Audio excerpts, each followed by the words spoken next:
the numbers come from. In 2021, 2022, California's lost 750,000 residents to other states. Governor DeSantis, during that same two-year period, you gained 454,000 residents from other states. So, Governor DeSantis, we had a coin toss. I was not part of it. I missed it. But apparently, Governor Newsom, you won the coin toss.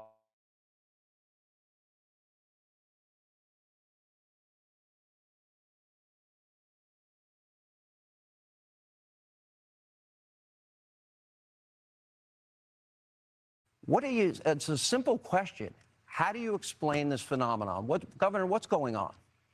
When I was in the Navy, I got orders to go to Naval Amphibious Base Coronado in Southern California. And I was a lifelong Floridian, but I went there and I was like, man, this is one of the most beautiful places on earth. And I think California has more natural advantages than any state in the country. You almost have to try to mess California up. And yeah, that's what Gavin Newsom has done since he's been governor. He's the first governor to ever lose population. They actually, at one point, ran out of U-Hauls in the state of California because so many people were leaving. Of course, he's imposed restrictions on his own people while exempting himself from those restrictions and going to the French Laundry while his people were suffering. He led the country in school closures, locking kids out of school while he had his own kids in private school in person. Now, he's very good at spinning these tales. He's good at being slick and slippery. He'll tell a blizzard of lies to be able to try to mask the failures. But the reality is they have failed because of his leftist ideology. And the choice for America is this. What Biden and Harris and Newsom want to do is take the California model and do that nationally. In Florida, we showed that conservative principles work. This country must choose freedom over failure. Governor Newsom, your reaction. Well, it's good to be with you, Sean. It's nice also to see you in a tie as well tonight. Good to be with you, Ron. And I dressed up for the occasion, Governor. No, I'm impressed and I'm grateful. Look, it's an important occasion. This is an important conversation. And I think it's important to the folks watching. They're probably wondering, what are we actually doing here? And I want to answer that very directly. I'll tell you why I'm here. I'm here to tell the truth about the Biden-Harris record and also compare and contrast Ron DeSantis' record and the Republican Party's record as a point of contrast that's as different as daylight and darkness. You want to bring us back to a pre-1960s world, America in reverse. You want to roll back hard-earned national rights on voting rights, on civil rights, on LGBTQ rights, on women's rights, not just access to abortion, but also access to contraception. You want to weaponize grievance. You are focusing on false separateness. You in particular, Ron, are on a banning binge, a cultural purge, intimidating and humiliating people you disagree with. You and President Trump are really trying to light democracy on fire. So, Sean, there are profound differences tonight, and I look forward to engage them. But there's one thing in closing that we have in common is neither of us will be the nominee for our party in 2024.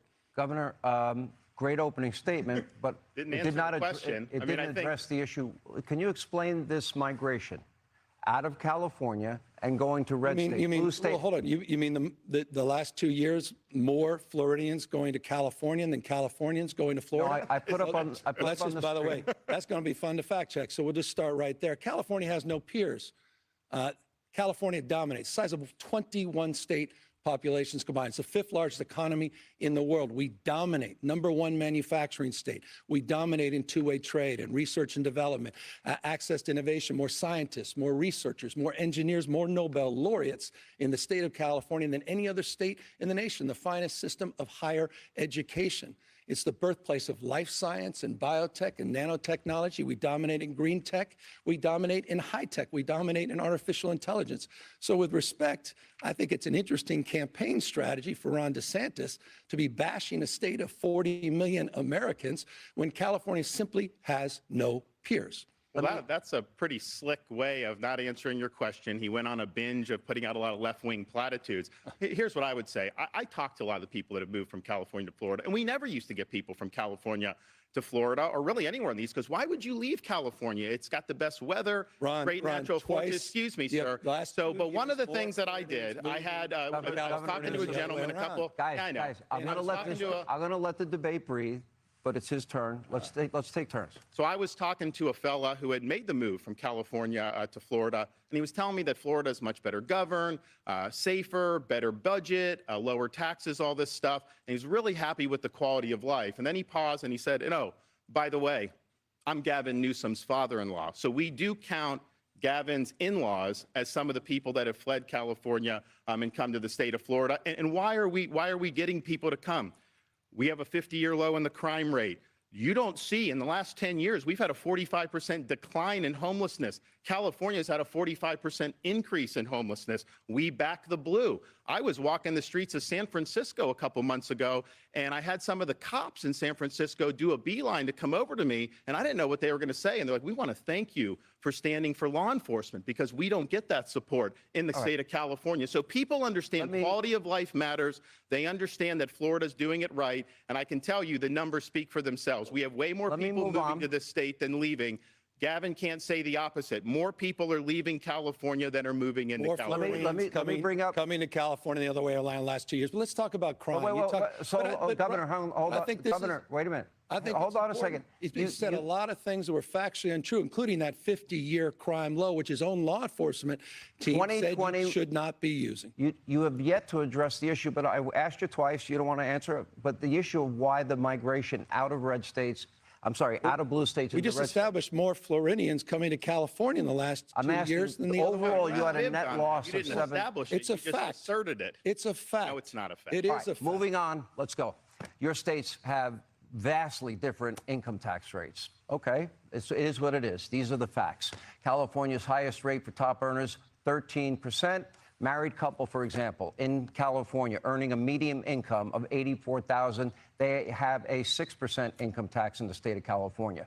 Florida's income tax rate is 0% across all salaries, but it goes beyond income taxes. Property taxes are lower in California, but everything else is higher. Let's take a look at the numbers. These are the facts. The average property tax in California, 0.75%, Florida, 0.91%. Sales tax, California, 7.25%, Florida, 6%. Gas tax rate, California, 77 cents a gallon. That is a low estimate.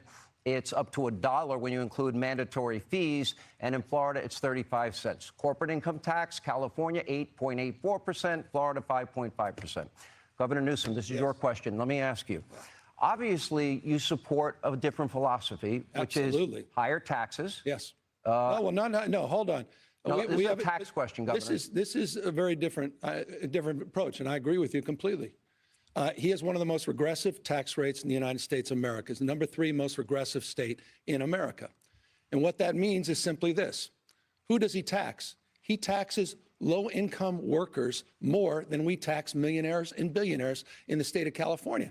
The question is a simple one. Who, Ron, are you for? It's a factual lie that the state of California has has the highest tax rate, but for whom? And it's a foundational and fundamental difference. You look at states like Texas, overwhelming majority of Texans pay more taxes than the state of California. So again, it's who you're for. And I think those values matter. And I appreciate you bringing up the issue of taxes. How many people leave Florida to go to California because they pay less taxes? I've not seen that. Are people going from Florida to New York because they pay less taxes? Of course not. They come to Florida because they pay lower taxes. We don't even have an income tax. And yet California has a higher sales tax than we do, and that's one of the things that we do. But here's the thing, and I'll give Gavin credit. He did at least admit in his first answer, he's joined at the hip with Biden and Harris. He thinks Biden and Harris have done a great job. He thinks the economy is working because of their policies for Americans, and they are not. And so what California represents is the Biden-Harris agenda on steroids. They would love nothing more than to get 4 more years to be able to take the California model nationally. That would be disastrous for working people in this country. Well, talk about working people. They pay more in your state than the state of California charges for billionaires and millionaires. And it's just a value proposition. True. It's a fact. Again, you can't make You have $6 or $7 a gallon gas. How do they afford that? These are folks that are blue-collar people. You're going to force everybody to buy an electric vehicle. How are they going to be able to afford electric vehicles if you're working-class people? And I think the thing about California, they have one of the highest inequality rates because, yeah, they've got Silicon Valley billionaires. They've got a lot of very wealthy people. They've got a lot of people that are on government assistance. but they've hollowed out their middle class. That's who's been From a guy who has leaving a higher poverty California. rate They've than been the state leaving of in other California. places. They Let go me- to Arizona. They go to Nevada. In the They go to all interest these of time, places. let me just- Just I like do have Biden a is hollowing follow-up. out this I do have a country. Hey, follow-up They're question. doing in California. Ron, I'm happy that you continue to talk. Let's talk a little bit about Bidenomics, because I'm happy to take that on right now as well. And I think it's You're a fair a big point. supporter of it. I appreciate you acknowledging 14 million jobs, 10 times more than the last 3 Republican presidents combined. Because he had a- 815,000 because manufacturing the jobs. jobs were because of the COVID lockdowns. Are you kidding me? 3.9% unemployment. As he continues to talk over me, I'll talk to the American people.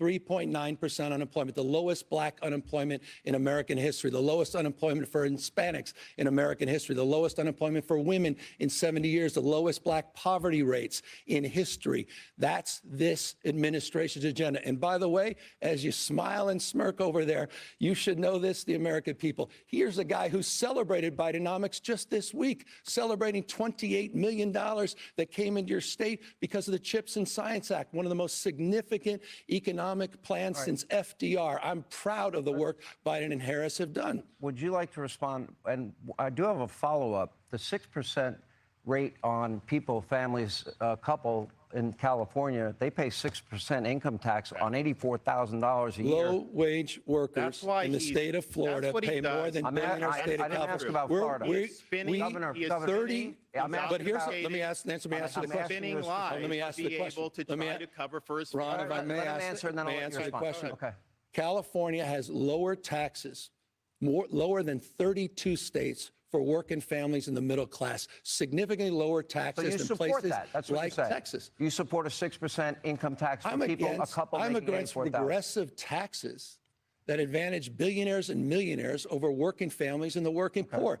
People in his state pay more taxes on the low end than we tax people on the high How end. does That's paying a fact. and it's $7 a value gallon proposition. gas help working people? That doesn't help working people at all. How does paying an 8% sales tax help working people? That doesn't help working people at all.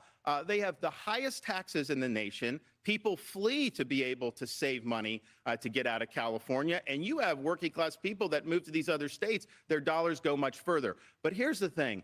They want to take this Bidenomics and they want to double down on this for the next 4 years. How many people are able to afford groceries now compared to what you were doing 3 or 4 years ago? I talked to people, I talked to a woman who had a cart full of groceries going in, and they're ringing it up. And it got to be so expensive, she has to take a lot of the stuff out. That didn't used to be the case. People used to be able to work hard and get ahead. That is not true under Joe Biden. And you know what, Sean, one more final thing.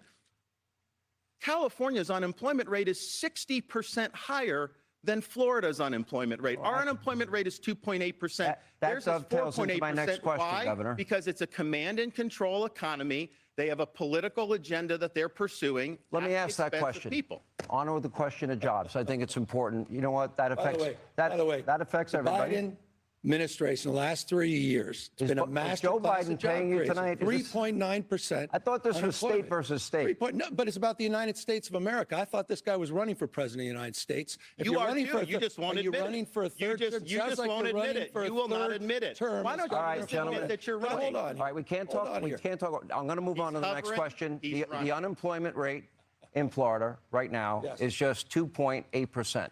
As you stated.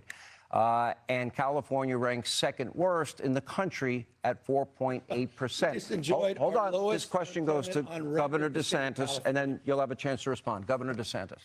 Well, right. I mean, they tax too much. They regulate too much. They have a political agenda. It's not a good climate for business. They've lost a lot of companies. A lot of companies have moved to Texas. We have had some to Florida, but they've lost a lot of companies to Texas because they're not doing a good job looking out for folks and not creating a good business environment.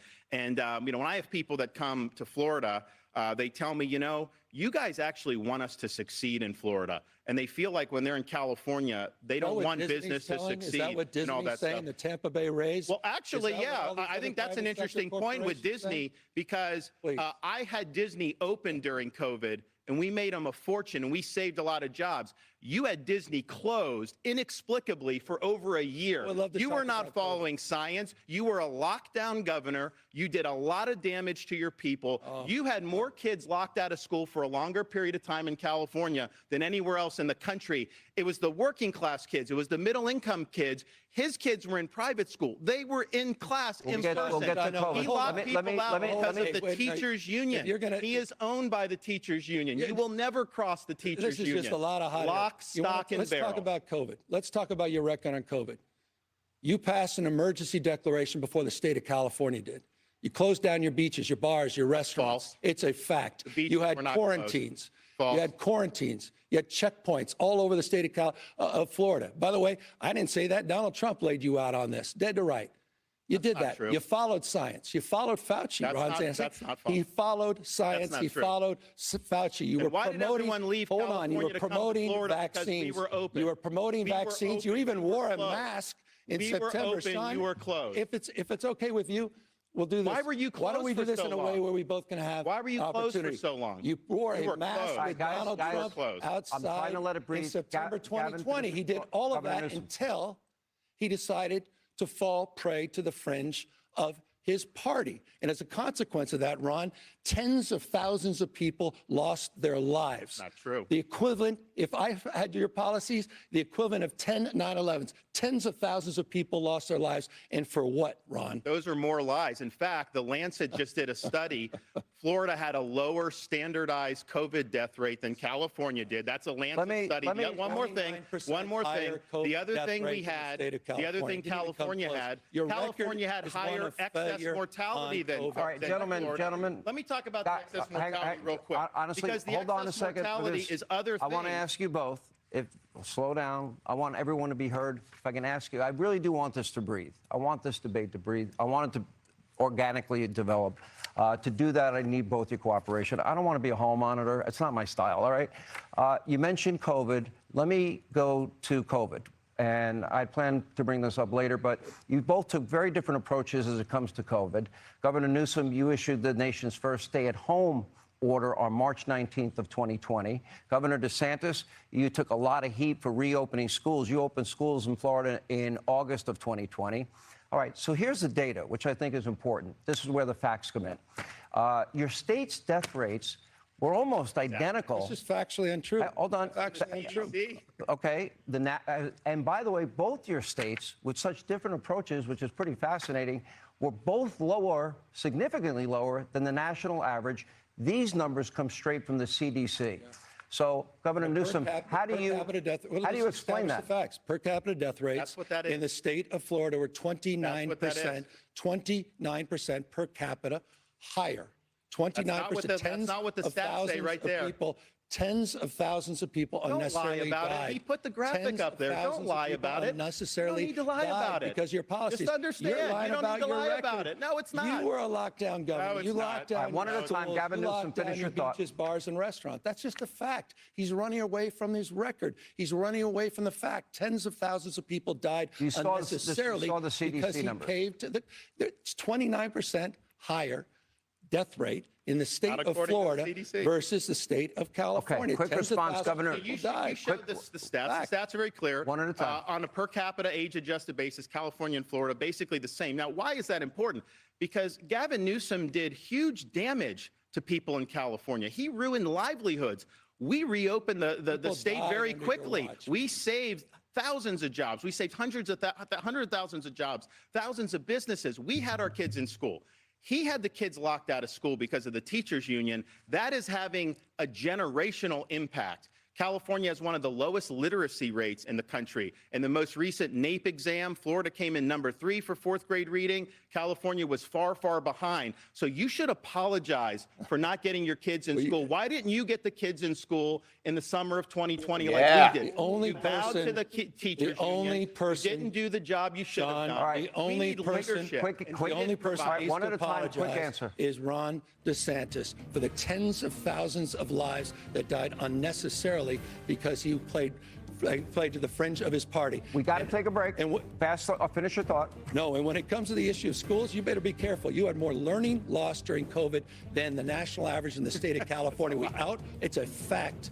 More learning loss. Your economy contracted more in 2020. Quick break. Expanded slower than California in 2021. More to come on this topic. More to come on this debate. I know it's starting off. Next segment, I guess. It's been rather dull at the start, but anyway, we got a lot to get to. Coming up, many important topics that we're going to be talking about, including one issue where we might find some agreement, actually, as we continue the blue state, red state debate. We are live. We are in Alpharetta, Georgia. Thank you for being with us.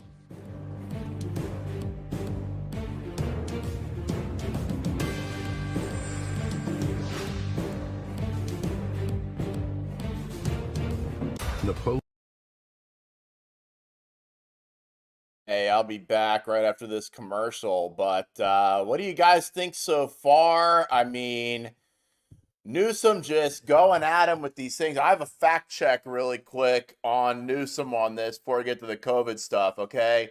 He's lying about the CHIPS and Science Act, all right? The CHIPS Act, there's no mechanism for a state to receive money from the CHIPS Act. The money that was announced for the CHIPS Act was actually from the Job Growth Grant Fund, a program that distributes money for public infrastructure and workforce training. This funding is from the fiscal year 2023 budget, which was signed by the governor in June. As of August, no money has been distributed from the CHIPS Act, and it wouldn't have been part of the state's budget. The final rules for distributing the funds from the CHIPS Act weren't even finalized until September.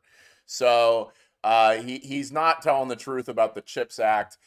Newsom's clearly not telling the truth about COVID. And I mean, Ron DeSantis kept this state open. Okay, he did not issue a statewide beach closure, or if he did, it was like a week or something like that. You gotta actually, I don't think he did it all. I mean, there were beaches. Most of the beaches in Florida, we'll tell you, in the Panhandle, places like that, they were open the whole time, and the media was having a spasm about it. So why would the media be having a spasm if all the beaches were closed? He didn't do a statewide mask mandate. Gavin Newsom did.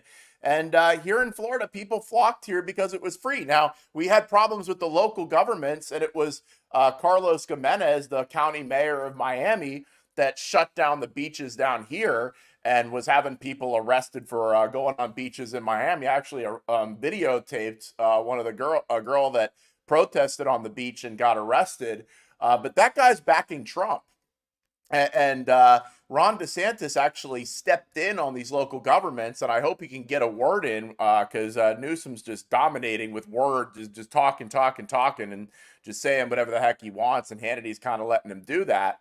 But Ron DeSantis actually issued an order in September that canceled any fines related to COVID that were issued by the local governments here in Broward County. These were all Broward and Miami and Palm Beach and more liberal counties. They were trying to do exactly what California did, basically, which is just follow CDC, do the mask mandates, do all these things. And Ron DeSantis actually, he listened to us when we cried out to him and said, you got to help us down here. And he tied the hands of these local governments. And more importantly, in Florida, when the COVID stuff, if that ever comes back again, it will never happen again here in Florida, because he actually didn't just do executive orders, but he actually made it permanent. So now we can rest easy that in case some global quote pandemic comes around and states start to shut down again, ever God forbid, in Florida, we're not going to go through with it because he signed these laws and actually restricted the ability of local governments from ever doing these things again. He banned vaccine passports. I hope we get to the banning of vaccine passports, because in California, you had to have a vaccine card to go into a restaurant in these places, while Gavin Newsom dined at the French Laundry. So I hope we get into that, and the vaccine passports, the fact that Ron DeSantis put a stop to that right away. But No, it definitely was a process, and it definitely was a fight between Ron DeSantis and the local governments. When it came to the school shutdowns, DeSantis had schools open against Donald Trump's wishes, and then he unmasked the kids. He issued an order to unmask the kids, and then when the teachers' unions and the school boards tried to give him the middle finger on it, he pulled their salaries until they complied. So let's get back to this. I hope more of that stuff comes up.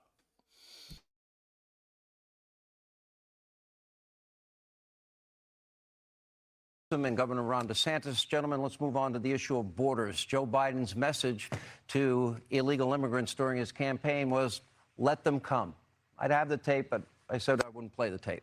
And since taking office, Biden said he's gotten control of the border. Vice President Kamala Harris, Homeland Security Secretary Mayorkas, Biden's press secretary Karine Jean-Pierre have all said the border is either secure or the border is closed. Yet the Border Patrol says, well, guess what? They have been a record 6.5 million encounters with illegal immigrants and so-called asylum seekers at the border since President Biden took office. The administration says, well, they don't know how many people actually are in the country illegally.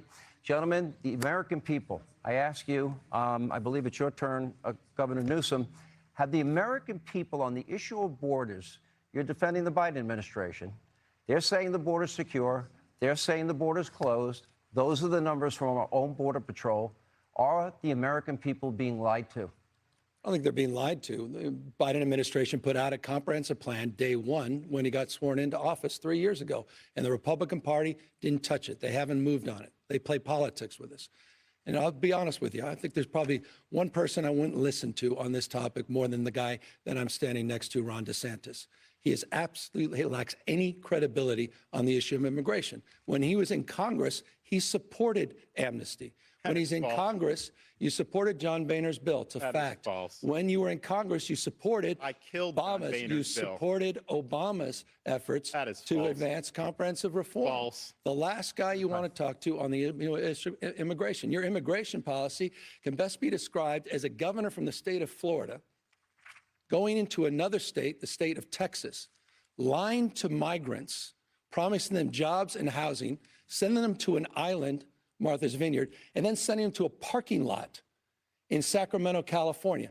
I met with those migrants that you lied to under false pretense. That kind of gamesmanship, using human beings as pawns, I think is disqualifying. So again, a guy who stands here, who's been out on the Republican debate stage saying, well, he's going to be tough, he's going to shoot people with backpacks, and that he has a strategy to potentially even invade our second largest trading partner, Mexico, that has a record of supporting amnesty and supporting reforms under the Obama administration, is the last guy to be standing on stage talking about the issue of immigration reform tonight. Well, I'll tell you what, it's deja vu all over again with that flurry of lies. This is a guy that says the Biden administration is not lying to the public about the border. They go to the White House briefing room every day. They say the border's secure. They are lying to you. We know that that's not true. Gavin Newsom is lying to you when he says somehow I supported these things, which I didn't do. He's also lying to you about what it's going to take to solve this problem. California is a sanctuary state. They thumb their nose at federal immigration law, and this has real consequences. There was an illegal alien, Herbert Nixon Flores, who was in L.A., in custody. He was a repeat criminal. ICE wanted to take him into custody because then they would be able to deport him. L.A. refuses to work with ICE, and so they wouldn't turn him over. They end up releasing him on the street. He ends up murdering the mother of a 3-year-old little girl. Those policies are deadly. They do not work. And I would tell you this, the Martha's Vineyard transport, Martha's Vineyard said it was a sanctuary jurisdiction. Kind of reminds me about Gavin Newsom when he restricted Californians, then he went to the French Laundry. These liberal elites, they like to impose burdens on you. They don't want to have to face the consequences of their actions. So we've got a lot of elites who want open borders, who lecture everybody else about it. Then the minute they have to deal with any of the consequences, oh man, all hell breaks loose. How about the consequences of We're moving on. We're moving to the next question. We'd be much better on the same if topic. that were the case. On the same topic, this is important. This is a very important question. While some migrants I know want to come to America for a better life for themselves and their family, find the American dream, I totally sympathize with them. Many good people fleeing very bad situations abroad. But others are abusing the asylum process. And in the process, in search of where they're coming from, well, we're now learning that many are coming from some of our top geopolitical foes, countries with little to no vetting, or people that are coming in. They're not being vetted. Look at these numbers. Between October 2021, October 2023, border agents encountered 6,386 nationals from Afghanistan, 3,153 from Egypt, 659 from Iran, the #1 state sponsor of terror, 538 from Syria, 12,605 from Russia, and a whopping 26,113 from China. Now, my question, the next question goes to you, Governor Newsom. What are the odds that Biden's open borders have allowed terrorists and terror cells unvetted into this country? Is that a clear and present danger to every American? The odds are 100%. Of course, our enemies are going to take advantage of this. He opened the border. He's not.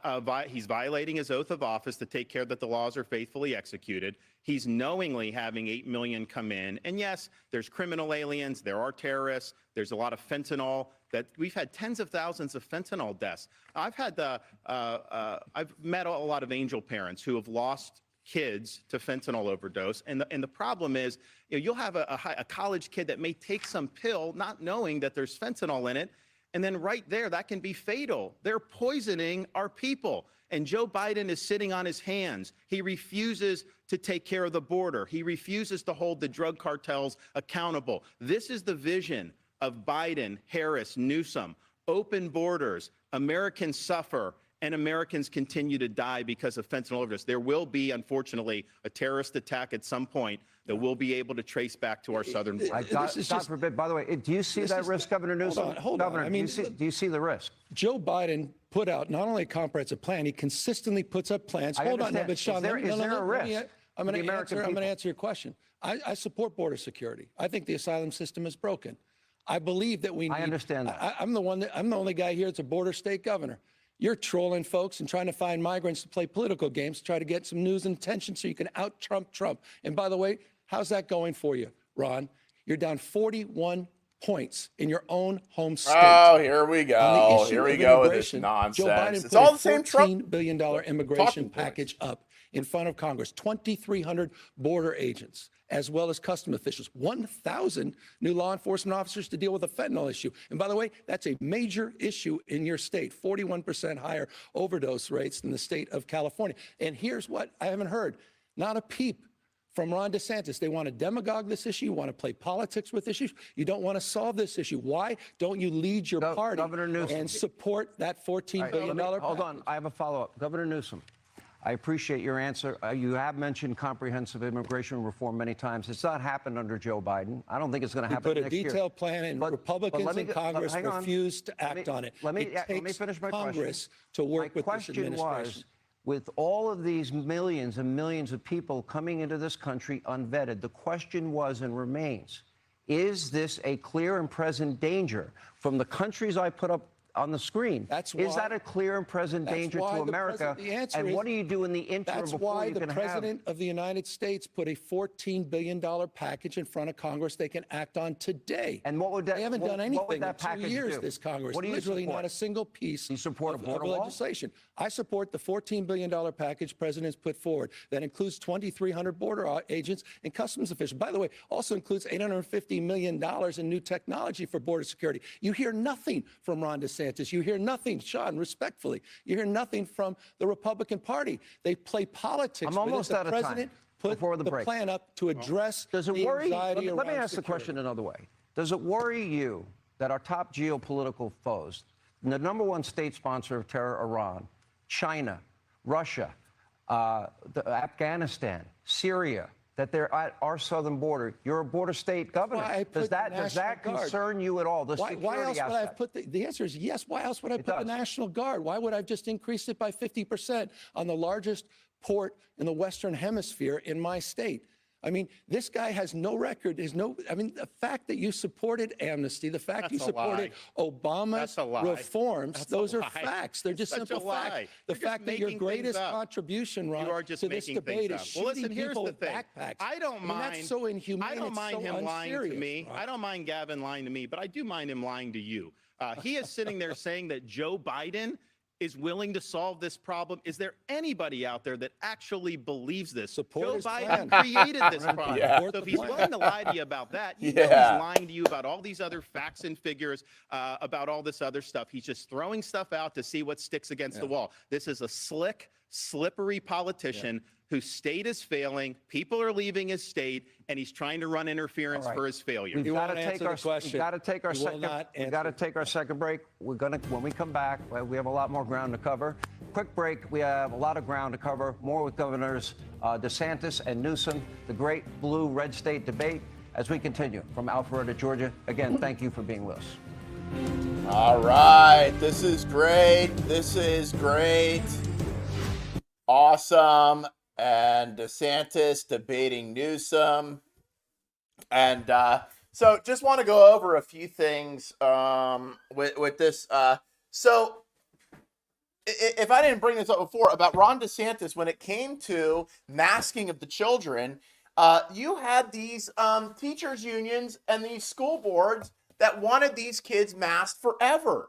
And he forced their hand and forced them to back down by pulling their salaries. Okay, so I just want to get to that, and that whole strew of lies about lockdowns and stuff like that. I mean, it just goes against everything everybody knows, because people were leaving California to come to Florida so they could be free. You remember, they had the restaurants shut down tight in California for the longest time. You had to do outside dining. You had to do these things.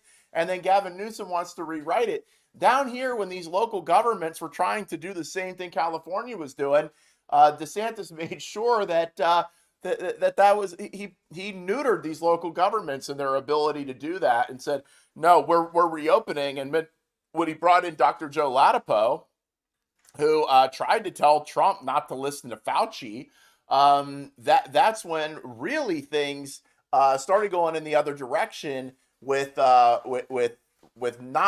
going completely opposite of what the CDC was doing. He actually had a roundtable with Dr. Jay Bhattacharya and these guys, and said, buck the CDC. We're going to buck the CDC. We're going to go against them. We're not going to do what they want us to do. Florida's going to go a different way.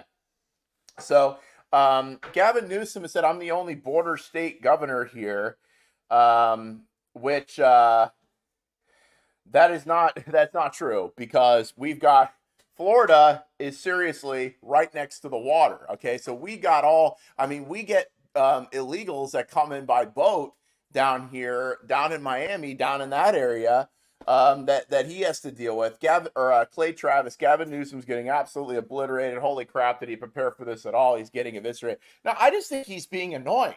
He's just being annoying and obnoxious and just talking over and doing all those things that he can to distract, to talk over, and not because he knows he has nowhere to stand when it comes to these things. Now, Gavin Newsom had more kids locked out of school for a longer period of time in California than anywhere else in the country. And this is what's important. It was working class kids, and the elitists and the people with money, they were able to send their kids to private school. They were able to do those kind of things. So, and then when we come to the border, okay, if you want to talk about the border, Ron DeSantis, I wish he had brought this up. Ron DeSantis has been sending people to the border and working with the Arizona sheriff to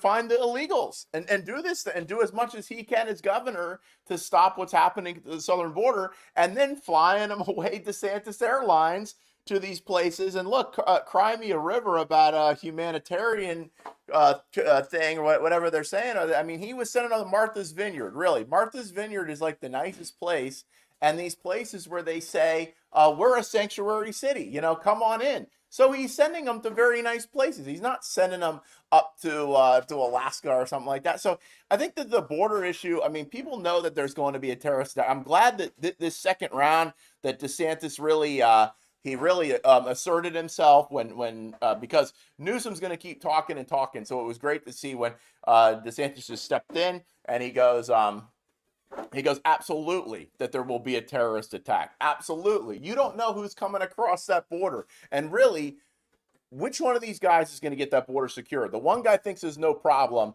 The other guy, DeSantis, going to get that thing secure. Okay, let's go back to the debate. With Governor Gavin Newsom, Governor Ron DeSantis. Again, thank you both for being here. We're going to take a little breathing room. I don't mind the debate taking on a life of its own, but let each other breathe. I don't want to be the hall monitor. Please don't turn me into that. Anyway, let's look at the issue of crime. FBI numbers violent crime nationally for each of your states. Keep in mind, this statistic shows what is the combined rate of homicide, rape, robbery, aggravated assault, the year 2022. On the national level, the rate was 380.7 offenses per 100,000 people. In California, meanwhile, the rate was much higher, 499.5 offenses per 100,000. In Florida, lower, 258.9 offenses per 100,000. Governor Newsom, let me start with you. Your numbers are way higher than the national average. How do you explain that when safety and security, I would argue, is a prerequisite for the pursuit of happiness? Well, I couldn't agree with you more. We're near 50-year lows, down 55% violent crimes in the state of California from the 1990s. And I want to compare and contrast that with the issue in Florida that you didn't mention, and that's the murder rate. And let's broaden it more broadly. The issue is 7 of the top Those numbers 10, were part of the murder rate. 7 of the top 10 murder rates in the United States of America are red states. He has a 66% higher gun death rate than the state of California. He has a higher murder rate. Go to places like Jacksonville. Go to places like Orlando. Go to places like Tampa. The murder rate's off the charts compared to cities like San Francisco. And you know what? Even more egregiously, Sean, and I think this is important, the American people deserve an answer from you, Ron. You had one of the worst mass shootings in American history, Parkland. 17 kids were gunned down, lives lost, 17 others, lives torn asunder. You had a young girl by the name of Jamie Gutenberg, whose father pleaded with you to do something about it. And you know what you did? You did the exact opposite. You made it easier for felons to get guns without background checks, without any training. These people pleaded with the parents and the families to get tough on gun safety. And again, you made it easier for felons. He said of you, Ron, and I agree with him, after you signed that concealed carry bill, which increases the likelihood, Fred Gutenberg said, of more Jamies losing their lives and more Parklands, he called you weak, pathetic, and small.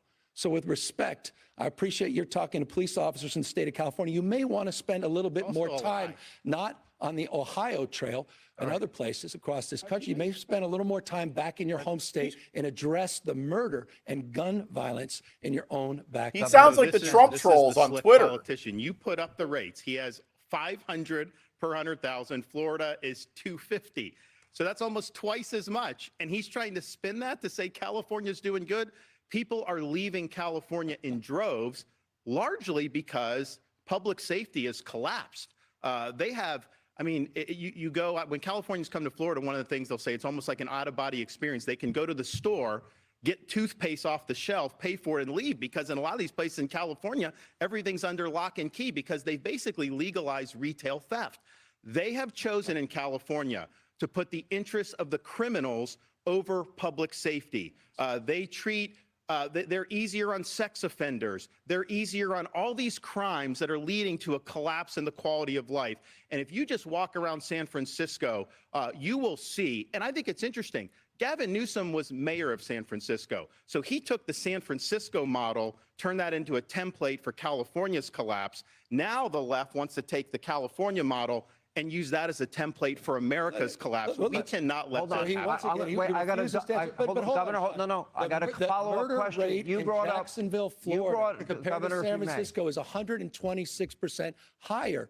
Governor, let me bring up your, it's 84% higher. The next question dovetails in into Tampa, this. It's 75% higher. What What? Let me also say, what are you talking about you're when just it comes to jabbering. this? I know No, you like just to jabbering. jabber. By the way, those I are know you all like to- easily I know you like fact-checked. to lie. Anytime you're uncomfortable, he put just put make the stuff statistics up there. Those are all your facts. crime is What higher. Are you doing we about know the your gun crime's murder rate higher. in your Gentlemen, state? We know, gentlemen, What are you I'm doing going to move about on. the gun murder rate in your state? We'll let the Higher audience murders in the state of let the California. audience look at the And I think numbers, it's the shameful FBI what you numbers, and did decide. to those According Parkland to the families. gun control advocacy group, every town for gun safety. Yep. Okay. California has the most, as you support, I know, Governor, restrictive gun laws in the United States. Yes. Florida has the 19th most restrictive. Yet, if you look at the year 2019, when each of you took office, California has had 21 mass shootings. Florida has had 9. Now, that is according to a USA Today, AP, Northeastern There you University go. There you go. Data. Keep in mind, a mass killing is defined as the intentional killing of 4 or more victims, excluding the deaths of unborn children and the offenders by any means within a 24 period of time. I believe, Governor DeSantis, you get this first. Go ahead. What California wants to do is they want to make it harder for law-abiding citizens to defend themselves. Then they go easy on the criminals who are perpetrating the crime. They don't stand up for the men and women of law enforcement. That's why a lot of people have left the state, because they don't get the support from the communities that they need. And, you know, Gavin told another lie. He said we made it easier for felons to do. Felons are not allowed to possess firearms. That's federal law. That's been long No standing. background checks. That is an No background absolute checks for lie concealed that carry. he's saying No like There that. you go. That has There you nothing to do go. with buying or purchasing a weapon. So that's just a lie, another lie that's coming up. But here's the thing. People are leaving California in droves because he has failed to stand up for public safety. They are on an ideological joyride to let people out of prison early, to go easy on them. Heck, your buddy, Gavin's buddy in Los Angeles, Gascon, he doesn't even prosecute. When you have, when I was in Southern California for the Reagan debate, a lot of the women tell me they have to take off all their jewelry just to be able to go shopping, because otherwise they're going to get mugged. That is the reality that people are facing in California. Wow. Gavin can try to put lipstick on that pig, but the fact of the matter is he has failed the people of California. Governor Newsom. Yeah, there you go. There you When go. you dangled pardons for January 6 insurrectionists, 85 of them that were charged with attacking law enforcement. You talk a big game about backing the blue. With all due respect to the crime rate, again, he's not answering the fact that he has a higher murder rate than the state of California, a 66% higher gun death rate than the state of California. And I can easily answer this point. Gun safety saves lives. I don't think it, I know it. And the data bears that out in the state of California. California proudly does lead in terms of common sense gun safety. Common sense gun safety saves lives. You had the chance to do something meaningful. You had a chance to do something on behalf of those Parkland families. You did the exact opposite. You moved in the exact opposite direction. With all due respect, look at your own backyard, Ron. So You're I not will do mining that. your But when I backyard respond on to this that, issue. I will do that because we have we had 2 radical left Soros district attorneys, like your buddy Gascon in LA, one in Tampa, one in Orlando. They were endangering the public, and I removed them from their posts. Gavin Newsom has not lifted a finger to rein in Gascon in LA. That city has collapsed. That county's collapsed because he is not enforcing the law. So that's just the and here's the thing. American this city. is what's That's just happening. nonsense. That That's just California model, We're a little that's over been time. done in Philadelphia, 15 Baltimore, all 15 across the seconds. We got to go break. Come on. I mean, you're running for president of the United States. You're talking down the great state of California. You're talking down one of the great American cities, Los Angeles. That's insulting. And you're doing it because you're trying to obfuscate the facts that you have a higher murder rate in the state of Florida and the state of California. We have gotta some take of a the break. lowest crime rates we've had in 50 years. We'll have more with Governor DeSantis, Governor Gavin Newsom on the other side as we continue the great state debate, blue versus red. There's hardly any differences. A lot of ground to cover. Thank you for being with us. We are in beautiful Alpharetta, Georgia. Thank you for joining us on Hannity.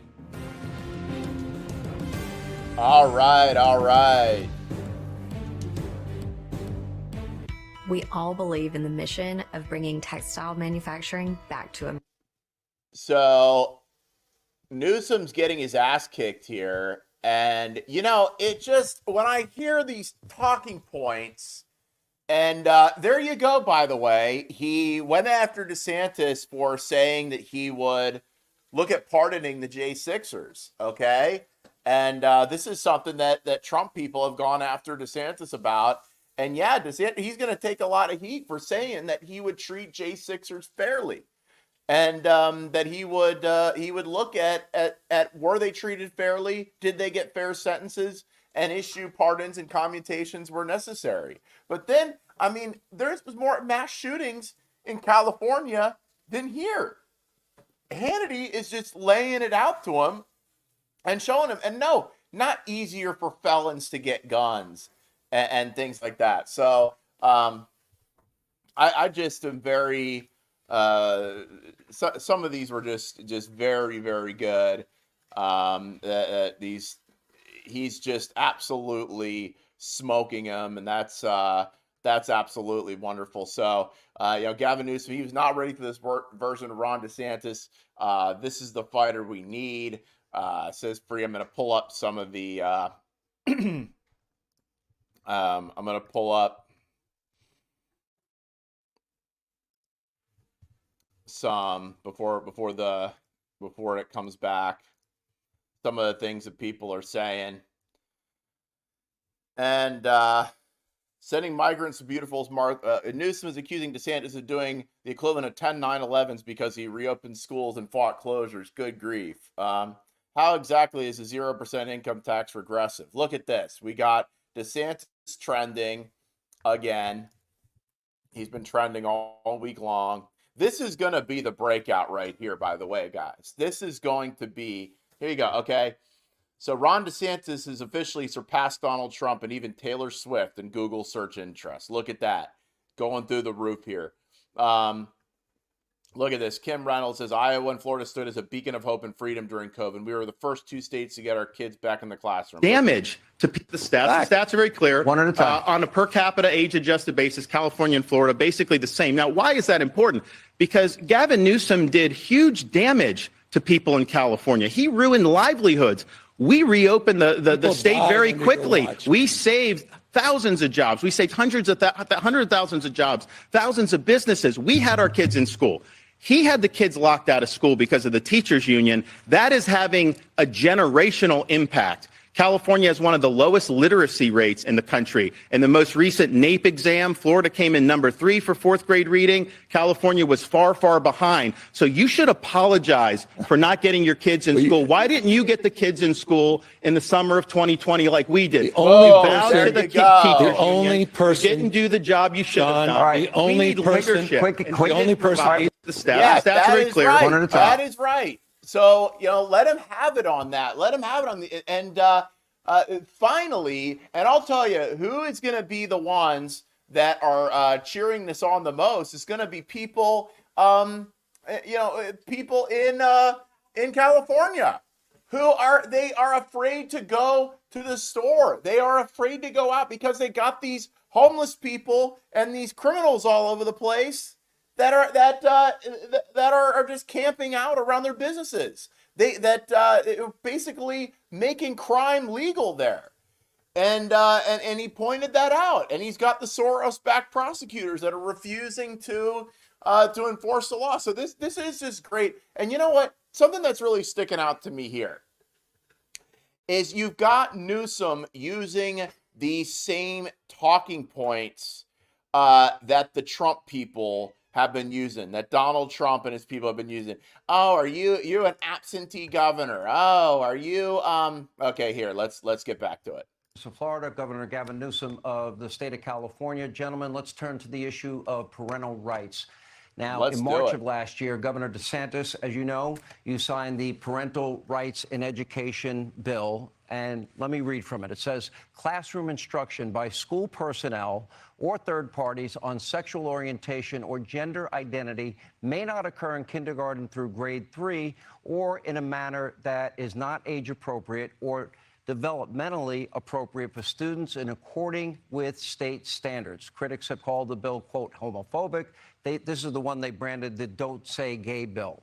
I ask you, Governor DeSantis, especially the lower grades, should schools, and maybe all grades, should schools be focusing on reading, writing, math, science, history, computers, and maybe leaving values, considering parents might have different values than teachers at school, to the parents, to religious institutions? Or is it the role of the school? What is the role? The role of the school is to educate kids, not indoctrinate kids. It's not to impose an agenda, it's to do the basics.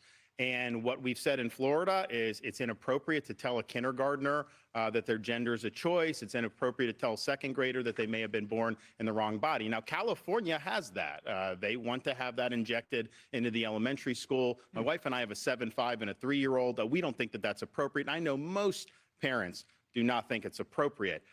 It's also important to respect parental rights to know what curriculum is being used in the classroom, and everything should be age appropriate. I actually have something that I brought that some parents have objected to. So this is a book that's in some of the schools in California. Florida, this is not consistent with our standards, called Gender Queer. Some of it's blacked out. You would not probably be able to put this on air. This is pornography. It's cartoons. It's aimed at children, and it's wrong. So this should not be in schools.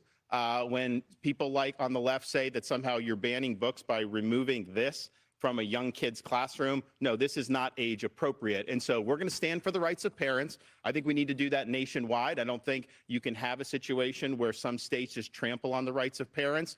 Parents have a fundamental right to direct the education and upbringing of their kids. I mean, by the way, you've been on a banning bench. 1,406 books have been banned just last year under Ron DeSantis' leadership. I love that he keeps pulling this out. I've seen this. He's been doing this all over the campaign trail. What's wrong with Toni Morrison's books? It's not banned. What's wrong? It's not true. Not. What's wrong with Amanda Gorman's? It's not And the banned. poetry. Not banned. Those are false 1,406. narratives. 1,406 books False narratives. have been banned on your banning binge in the state No, of Florida. As it no. relates to parental rights, come on. California, it's in our Constitution, parental engagement. It's called the LCFF process. We actually require parental engagement on curriculum development. And we don't, complete lie, we don't require K through 3rd grade sexual education. That doesn't happen until middle school. What you're doing is using education as a sword for your cultural purge. And you know what? With all due respect, you know, I remember in the 1970s, we had a bill called the Briggs Initiative. And there was a guy by the name of Ronald Reagan, so offended by the Briggs Initiative, which was the original Don't Say Gay bill. In that case, it was not allowing teachers that happened to be gay to teach. And Reagan had the courage to stand up, and he said, you can't catch gay like you can measles. I don't like the way you demean people. I don't like the way you demean the LGBTQ community. I don't like the way you demean and humiliate people you disagree with, Ron. I really find this fundamentally offensive, and this is a core value that distinguishes the values of my state and, frankly, the vast majority of Americans against the weaponization of education How is and it the demeaning purging anybody? that he's I have advancing. a follow-up question for you, though. And by the way, first, Governor, yes or no? Are the book banning issues, is that not a state issue? Is that a state issue or a local issue? Local, and he's Okay, lying. that's all I want to know. The home book wasn't But there. let me, That here's was the not question I okay, have. yeah. 1,400 Here's the books have been question I have banned for in you, the state. Governor Newsom. 1,406. Some of the books you're talking about, one is called, the governor just brought it up, it's called Gender Queer, a memoir, explicit pornographic book showing sex acts. Another, Flamer, graphic book about young boys performing sex acts at summer camp. This book is Gay, a book containing instructions on the ins and outs of gay sexuality. Let me finish. Let's Talk About It, a book that contains graphic descriptions about how to masturbate for males and females. My question to you, Governor Newsom, those books, do you believe that's appropriate for school districts to teach kids, yes or no? Come on, those aren't, it's not part of the curriculum. They're not Excuse me, teaching those kids are that. those are books that were in school. Hold on. The bottom line is you are on a book banning binge, your state. 1,406 books, 3,362 in this country. You didn't answer. Florida's What about leading- those no, books? Florida. That's not, we don't provide for K through 3rd grade education, that kind of curriculum. It's just made up. These guys make it up. It's part of this cultural purge. Should it it's be- just a what made grade- up gender what grade would it be what acceptable? I find, but what I What find grade? offensive, Sean and Ron, what I find offensive is a very significant number of these books happen to be LGBTQ books. A significant number of these books think it's happen to be appropriate in about school? African Americans. Do you And I think just it's honestly find it Governor, offensive. I do you told think it's we don't appropriate in teach that. school? We don't teach that. We have sex education in middle schools and high schools where it's appropriate. This is a ginned up, made up issue to divide this country. You talk about dividing this country. This is part of the culture war, the weaponization of grievance. This is part using education. We're focusing on math, science. We're focusing on reimagining our school We're system. Get to education He's criminalizing teachers and criminalizing librarians. Check out the wrong used the book. schools to impose a liberal agenda, social justice. They have this ethnic studies where they're dividing people. That's what they're doing. But let me just say something about parents' rights, because he says California respects parents' rights. This is rich. He's been telling a lot of whoppers tonight. This may be the biggest. In California, if you're a parent in Iowa or New Hampshire or South Carolina, your minor child can go to California without your knowledge or without your consent and get hormone therapy, puberty blockers, and a sex change operation, all without you knowing or consenting. How in the heck is that honoring parents' rights when you're bringing people from out of state to go around their parents' backs and getting life-altering surgeries? That is radical. That is Ron, extreme. these kids That is an just assault want on to live. parents' rights. You know what, Ron? It's not for you to decide. It's for the parents to decide. And the parents do not want their kids going to these other things. Let me go to a follow-up. Let me stay on a follow-up. Let's turn to the issue of education. Where's your decency and humanity and grace when it comes decency of to ripping somebody away Gentlemen, please. Nobody can hear you. That is wrong. That is wrong. I'll tell you, all right. That should not stand in this country. Let us turn, gentlemen, if I may, to the issue of education. Here is public school spending per K through 12 students, according to the Education Data Initiative from the U.S. Census Bureau and National Center for Education. Florida spends nearly $12,000 per student, while California spends over $16,000. Florida is ranked #1 by U.S. News & World Report. In terms of state education rankings, California ranks 20th.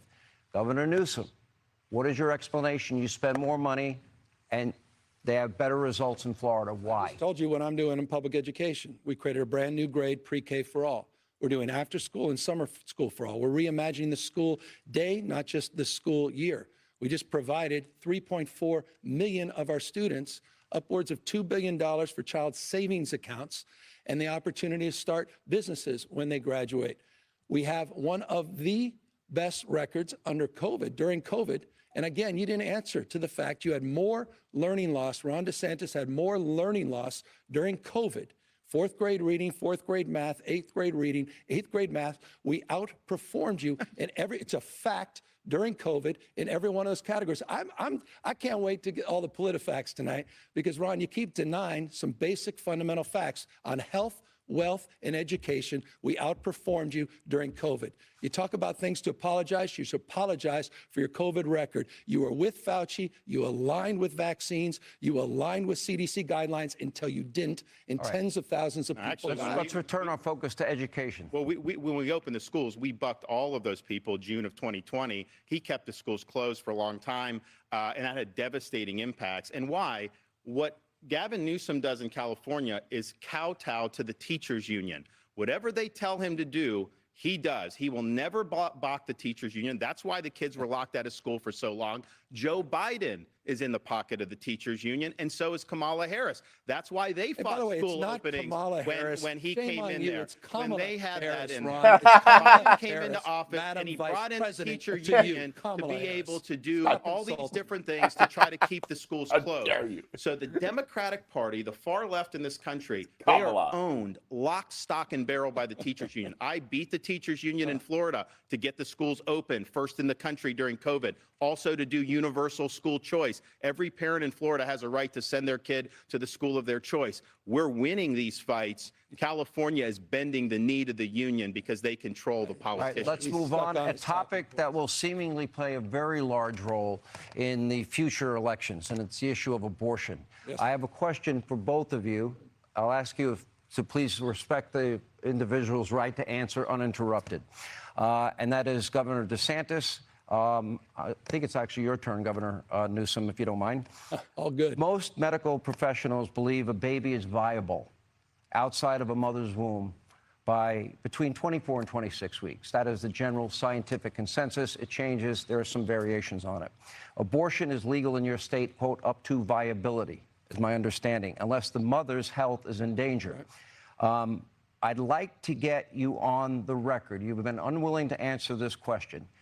Should there be any restrictions on the issue of abortion that you support at all? Because funding in California, you have allocated in your budget $265 million for abortion last year alone. My question, very specific.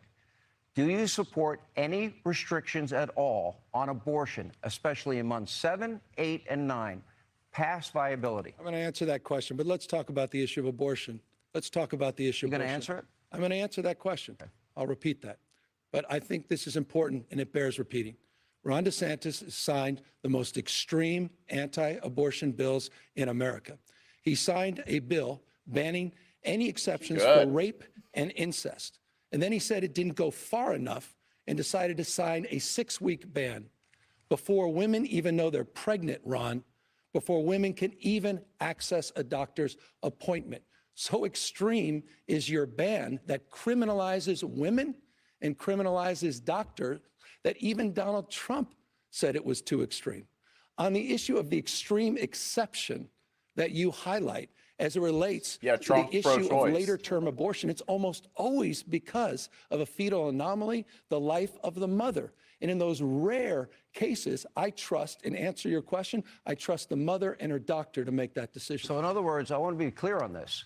If a woman and her doctor, for any reason... Not for any reason. No. I'm extremely rare. Should there be... I know where you guys are going, Sean. You're even uncomfortable with this whole issue. I watch your... This is where you guys have to go to cover for the extreme anti-abortion agenda of Ron DeSantis. Should there be...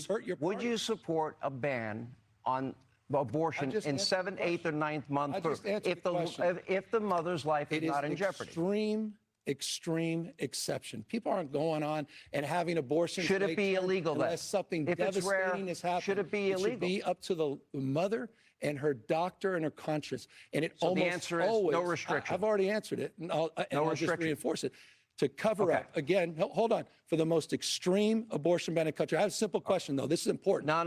I'm asking the question. Ron DeSantis, will you or will you not sign a 6-week ban in the unlikely case you become President of the United States? Would you sign a national ban? Let's talk about your state. He won't answer that. He's getting saved you had 15 on that weeks. Fundamental question.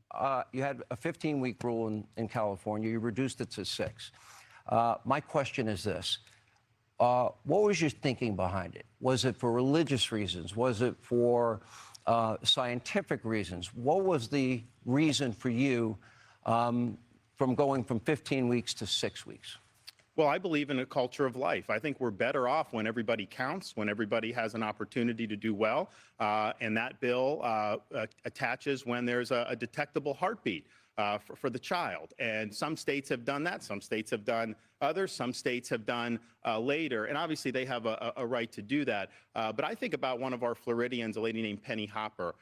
She actually survived a late-term abortion back in the day. And they left her on the table there to basically wither away. Her grandmother came, saved her, brought her to a hospital, saved her, and she ended up living a good life. So she counts and she matters.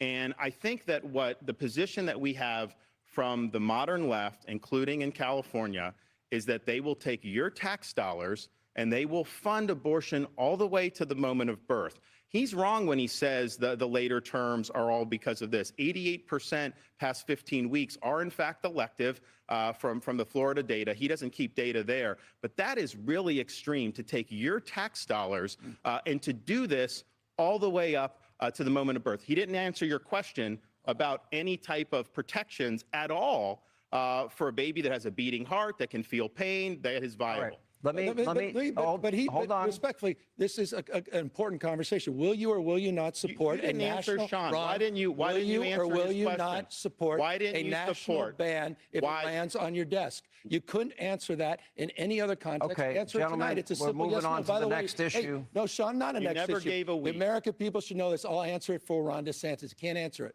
He will sign that extreme 6-week let me move on. ban. The American people should know that. I'm calling this the lightning round. It'd be great if you guys cooperated. I'm not a potted plant here. Good. And I want to ask you, we all know that federal policy does have a huge impact on states. We know that.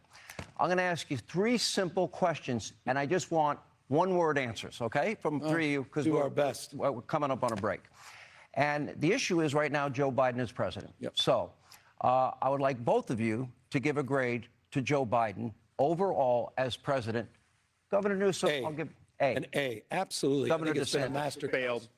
And a failure. Okay. Now that's your Now, campaign number for 2, president. are his policies helping or hurting your individual states? Is it helping the state of Florida? The inflation is hurting our state big time. Grade. Fail. He failed. Yeah. He's failed What on the would you- The economy. guy just took Is it helping $28 the million state of from the California? Science and Tech Act. Thank you, Joe Biden. It's absolutely accelerating our dominance in manufacturing, accelerating our revitalization Okay, of our that was a state. simple the answer is answer. unequivocally, Lastly- absolutely yes. Okay, I will ask you, Governor DeSantis. I have played over and over again, and Governor Newsom, you have seen over and over again. Joe Biden is experienced what I believe to be significant cognitive decline. And in other words, it's the toughest job in the world.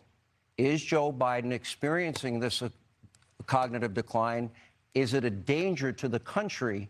Do you find when he speaks, what is your reaction to it? Yes, he's in decline. Yes, it's a danger to the country. He has no business running for president. And, you know, Gavin Newsom agrees with that. He won't say that. But that's why he's running his shadow campaign. He should not be running. He is not up to the job. And it is dangerous for this country. Well, I will take Joe Biden at 100 versus Ron DeSantis any day of the week at any age. In fact, all So of the do you folks think- you think on the he's up to the campaign job? trail. You think he's Absolutely. 100%? I've been spending 100%? plenty of time with Joe 100%? Biden in Okay. private Let and him answer. public. You don't know. And by the way, results matter. Inflation now is down to 3.2%. Wages are up to 4.4%. The economy is booming, 5.2% GDP growth in the last quarter. Those are facts you don't hear on Fox News. 14 million jobs, 10 times Let me more than the move last on. That 3 was the lightning Republican round. presidents Now, combined. on March Biden won. 31st, 1968, President Lyndon B. Johnson famously said, "I shall not seek and I will not accept the nomination of my party for another term as your president." Now, despite being an incumbent president who is eligible to run for re-election, Governor Newsom, I've interviewed you twice on this issue. You say you are not running for president in 2024. In fact, you recently said, quote, you think that Vice President Harris is naturally the one lined up to run for president if Joe Biden were to bow out. Governor Newsom, tonight I ask you, will you make an LBJ-like statement? And Governor DeSantis, you say he's running a shadow campaign. In your response, I would like you to answer that. Will you say unequivocally, under no circumstances are you running? Correct. I've said, I don't know how many times I can say it. Just making this stuff up about a shadow campaign.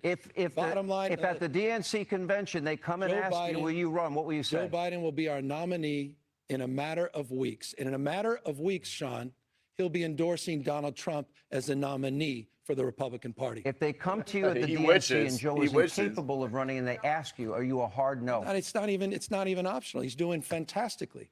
I appreciate and respect the work the president's doing and the vice president's, the Biden-Harris campaign and team. So absolutely unequivocally, Vice I look President forward Harris would be the to next person. continuing to support their efforts. President Biden will be reelected. I mean, Donald Trump I think will what be he's rejected. saying, I think what he's saying should color every single thing. I mean, I've called him on a lot of the lies, but he says Joe Biden is 100% up to the job.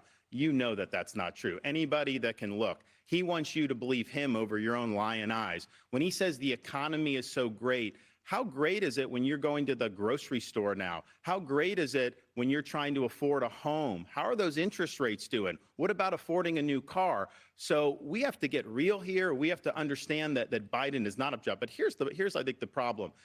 What Biden would do, the people around him, they would look to California for the model to go forward in the next 4 years. That would accelerate the decline of this country. Freedom is what works. The failures need to be left in the dustbin of history. Yeah, tell Amen. that freedom to women that you're trying to criminalize in your state. And All right, doctors you're trying to we're criminalize in your retreating state. to old ground. Spare For me years, this notion of freedom. gentlemen, Florida is not a state of freedom. one of the things I wanted to accomplish here is the policies that you both implement have a great impact on the citizens of your individual states. For years, a gallon of gasoline, Governor Newsom, in California has been notably higher in your state than in the state of Florida. That's right. Here are the numbers, by the way, recent numbers. The average cost for a gallon of gas nationwide, just over $3.24. In Florida, $3.17. In California, it is a whopping $4.85.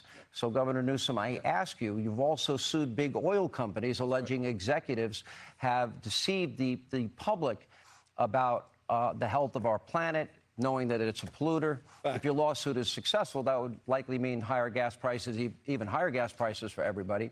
Here's my question, though. Could you name right now one source of energy that you can bring online in the next 3 to 6 months that would be as inexpensive for the people in this country as fossil fuels? Well, let me touch. Can you think of that energy? Let me touch on I'm going to get to your question, and then let me touch the latter part of your question. Let me get to the first part of the question. Okay. You're absolutely right. Since the 1980s, Republican administrations, Democratic administrations have experienced, under their stewardship, experienced higher gas prices in the state of California. We've been ripped off by big oil.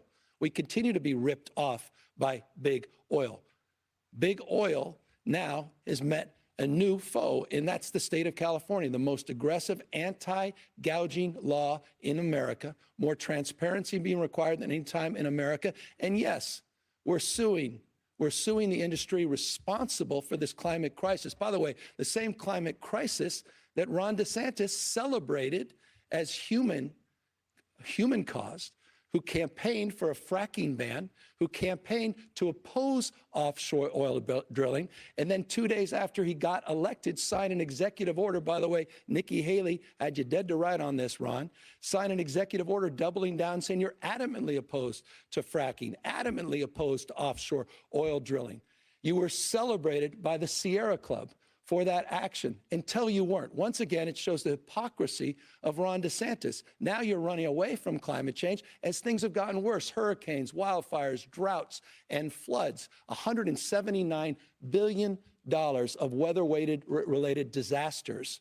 And he has no response except talking points from big oil. Governor Newsom. That was a mouthful. Again, just more lies. But here's the thing: California is the only one that oil companies are gouging. Why aren't they doing that to Georgia or Florida or these other states that have lower gas prices? Because of their policies. That's why people are paying more there. What Gavin Newsom wants to do, what he's doing in California, what Biden wants to do nationally, is government-dictated green energy policies. They want to kneecap fossil fuels and reliable energy. We've already seen what's happened in California. They have rolling blackouts. He actually implemented a mandate to buy electric vehicles. So pretty soon in California, you're not going to be able to buy a normal car, only electric vehicles. And they celebrated that as like a great thing. A couple days later, there was a notice from the state government telling all EV owners, do not plug in your EV because they don't have enough grid capacity. So he is walking his people into a big time disaster. What Biden wants to do is he wants to take the California model. He wants to impose that nationally. He wants to take away your ability to purchase the car that you want. He wants to kneecap reliable energy. And he wants to bring these rolling blackouts all across the United States of America. It doesn't work. It's going to cause huge problems. We have more energy here. We can be the dominant energy producer in the world. Florida. And that's what we're going to do. Florida is not a big energy state. We have the Marcellus Shale. We have the West Texas. We have all of that. So let's do that. No forcing electric vehicles. We got to take a break. Save the American automobile. When we come back, we'll continue the great state, red state, blue state debate. More with Governor Ron DeSantis, more with Governor Gavin Newsom as we continue. Thank you for being with us from Alpharetta, Georgia. Hey, what's up, guys? It's Chris Nelson watching. Hey, what's up to people in the chat? And wow, hey guys, let me introduce you to Ron DeSantis. This is Ron DeSantis. You might not have seen him because there's kind of a blackout on him from the Trump-loving media and the Trump-humping media and these guys. But this is him. And by the way, this is why they will not allow Trump to debate him. They will not allow Trump on stage with him because he made an absolute mincemeat out of him. And really, when he's talking about Biden and his ability to be president, and I'm going to go over to Twitter and see what they're saying over there. But you can apply that to Trump, too. Trump is he's bumping 80. And by the way, you are seeing DeSantis trend like crazy. Okay, you are he is trending everywhere. Finally, you're getting to see him break through because of things like this here. South Carolina.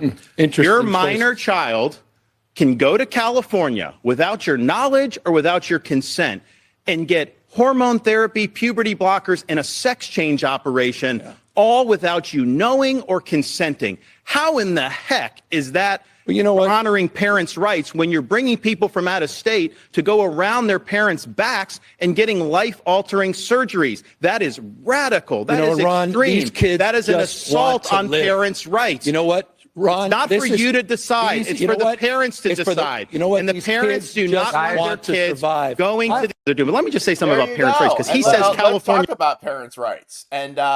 And thank you. Yes. No, I don't believe in talking during the debate. And I mean, if Crowder's yapping on during the debate, I mean, he's already got an agenda. It's because he doesn't want you to hear Ron DeSantis. I want you guys to hear Ron DeSantis. This is the guy I know. This is my governor right here. Okay. And as far as, so you see, Newsom, he can't answer when a woman can have an abortion. Like, what?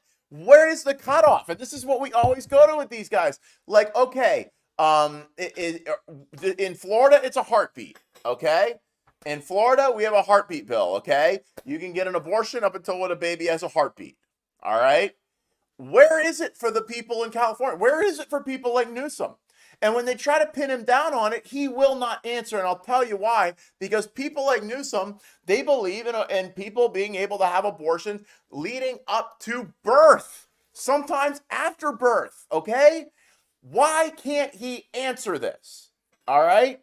Because his answer would not be good. It would not be good. It would not play very well. Okay? And you know, you go over here to Team Trump. And Team Trump is they're cheering on Newsom. They're cheering on. They're going, and when DeSantis brought up the check this out, when he did this, all right? Educate kids, not indoctrinate kids. It's not to impose an agenda. It's to do the basics.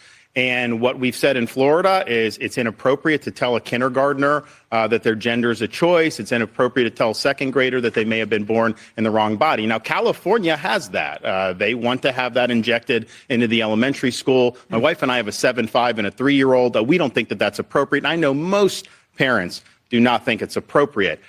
It's also important to respect parental rights to know what curriculum is being used in the classroom, and everything should be age appropriate. I actually have something that I brought that some parents have objected to. So this is a book that's in some of the schools in California. Florida, this is not consistent with our standards, called Gender Queer. Some of it's blacked out. You would not probably be able to put this on air. This is pornography. It's cartoons. It's aimed at children, and it's wrong. So this should not be in schools. When people like on the left say that somehow you're banning books by removing this from a young kid's classroom, no, this is not age appropriate. And so we're going to stand for the rights of parents. I think we need to do that nationwide. I don't think you can have a... There we go. All right. Okay. The rights of parents. Parents have a fundamental right. Governor Gavin Newsom, Governor Ron DeSantis, according to the Department of Housing and Urban Development, these are the numbers for the homeless population in each of your states. It is a big problem around the country. In the state of California, it is 172,000. In Florida, it is 26,000. Now, the per capita numbers are pretty much the same. For California, it is 44 per 10,000 people, while Florida has 12 per 10,000 people. So, Governor DeSantis, I ask you, why the disparity? What are the policies you are implementing that is different from that of California? California's adopting leftist policies. Gavin Newsom was governor or mayor of San Francisco. He put out a 10-year plan like 20 years ago. He was going to end homelessness. Then a few years later, he had another plan. And now he says he's going to do, and it's only gotten worse. In the last 10 years in California, the homeless has gone up 45%. It's gone down in Florida 45%. But it's caused a huge problem with quality of life in California. The people that flee always bring up this. They've really empowered lawlessness and drug use. And, you know, Gavin Newsom at one point tried to say that California was the freedom state. And I just kind of laughed, like, you're locking people down, you're doing all this. But then I thought about it, you know, California does have freedoms that some people don't, that other states don't. You have the freedom to defecate in public in California. You have the freedom to pitch a tent on Sunset Boulevard. You have the freedom to create a homeless encampment under a freeway and even light it on fire. You have the freedom to have an open air drug market and use drugs. You have the freedom, if you're an illegal alien, to get all these taxpayer benefits. So those are freedoms. They're not the freedoms our founding fathers envisioned, but they have contributed to the destruction of the quality of life in California, and the results speak for themselves. People are leaving the state because they have failed in addressing the homeless population. Well, I love the rant on freedom. I mean, here's a guy who's criminalizing teachers, criminalizing doctors, criminalizing librarians, and criminalizing women that seek their reproductive care. You're making it harder to vote. You're banning books. I mean, spare me this notion of freedom. Ask the folks at Disney about freedom and free enterprise. Ask the folks at the Special Olympics that you threatened to fine with $27 million. Because they were discriminating against the athletes. Who goes after those Special athletes Olympians? to be When out it of there. comes to Kids the with Down issue, syndrome, Ron, of homelessness. that is wrong. That's when it being a comes to this- liberal bully. That's being a bully. Really? They had Down syndrome, and you wanted to discriminate against them. $27 million They were discriminating fine to against Special because they were Olympians. I discriminating find that against the disgraceful. athletes. On the They wanted issue to of marginalize homelessness- the athletes, and you wanted the athletes marginalized. That was wrong what you did. These are kids with Down syndrome way, that just wanted to compete. I grew up and working you wanted aid to them, adoption you wanted of them special out of the kids. I've Special been Olympics. working with You're Special a liberal Olympians all bully. my life. You How wanted them dare to be. You wanted How them to dare be you, Ron. ostracized. You I threatened talk, to you should fine talk the to Special Isabella Olympians from with Florida. She got to $27 million participate because in we fines. stood up for This her is the way rights. you treat. Oh, yeah, Let- by the way, no, hold on. It's your no, turn. let me say, Go. I can handle that. I can handle it. I'm used to that. But you know what? You wanted her your not to attacks compete. on the trans community, You your wanted attack her on the not gay to and lesbian compete. That's community, wrong. you Here we attack go. She should have been able vulnerable to compete. communities, And we you stood attack up for them, women. and we made sure they Again, could compete. Ron, relax. I can handle it. I'm used to bullying. You're nothing but a bully. You're a bully. I understand that. Intimidating and humiliating people, that's your calling Why card. did you want the And by Special the way, Olympians not how to be well able is to it going compete? for you? Why How did you well want is them this not to be able to compete? How well is this Why do you campaign not going? want them to be He's able not to going to let me compete? talk, so I I'll don't talk to the understand why American you people. want to discriminate Again, I'll against an remind athlete you, with Down the syndrome. blueprint, He wanted them the to be excluded for from the Florida Special Olympics. has put Ron gentlemen, if I DeSantis can. 41 points down Let's go to back. Donald Trump as you try to get tough. We said and that. out-Trump Trump. Let's go back to on the issue homelessness. of homelessness. It's been an issue for decades in the making in the state of California, ever since we started shuttering down our mental health institutions back in the day, in Ronald Reagan's day. The difference is I'm the first governor in California history to take this head on.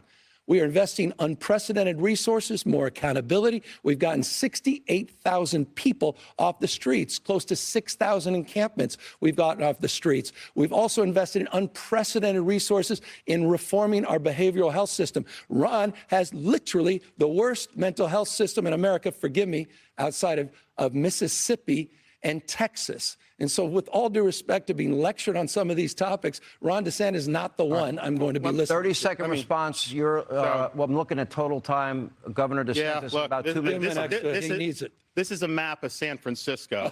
There's a lot of plots on that. You may be asking, what is that plotting?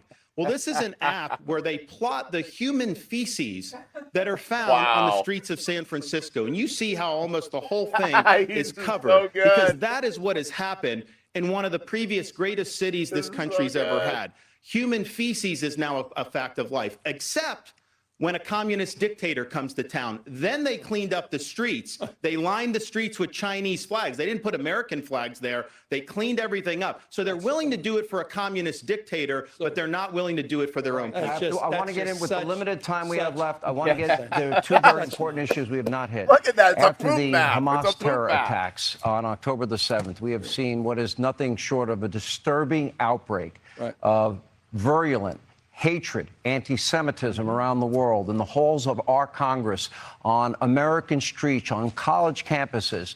Last month, outside in Sydney Opera House in Australia. We've seen it all over Europe, but in Australia, anti-Israeli protesters literally in this day and age chanting, "Gas the Jews, F the Jews." In American cities, we have protesters calling for global Islamic war and demanding that Israel be wiped off the map, or in the words of Congresswoman Tlaib, from the river to the sea. Israel, meanwhile, is vowing to eradicate the terrorist group Hamas. But according to a report in the New York Times this week, U.S. officials have warned Israel that they need more to fight more surgically in Gaza. Governor Newsom, 30 seconds for you. We have to cut back on time. All right. How can Israel win the war against this terrorist group using surgical strikes and directions from Joe Biden? Israel. I visited Israel. I met with families, hostages. I saw videos of children being killed in front of their parents, parents being killed in front of their children. I saw a beheading with a garden hoe. This is not complicated to me. This is a fight between good and evil. Hamas is a terrorist organization, and they need to be eliminated, not just for the people of Israel and Jews around the world, but for the Palestinians themselves. But when it comes to the issue of anti-Semitism, you just mentioned a lot of things that have been occurring on Ron DeSantis's watch. He said nothing. You're calling him Mass anti-Semitic? marching. I'm saying he countenanced anti-Semitism, and now he's finally talking a big game ever since October 7th. How about the mass man marching in the street? Fairness of Jews time, get the rope. gentlemen. You said nothing. Governor DeSantis. Nothing on these issues. Look at the Hamas record. wants nothing Governor short DeSantis. than a second Holocaust. They want to destroy Israel and wipe every single Jew off the map.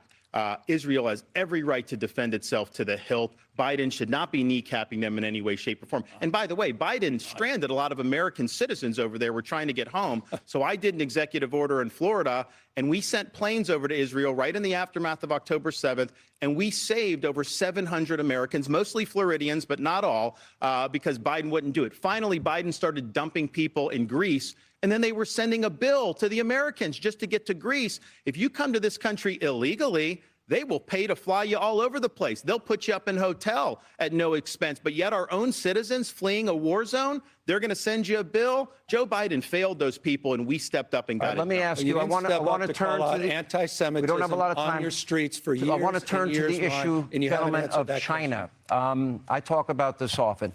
Intellectual property theft, unfair trade practices.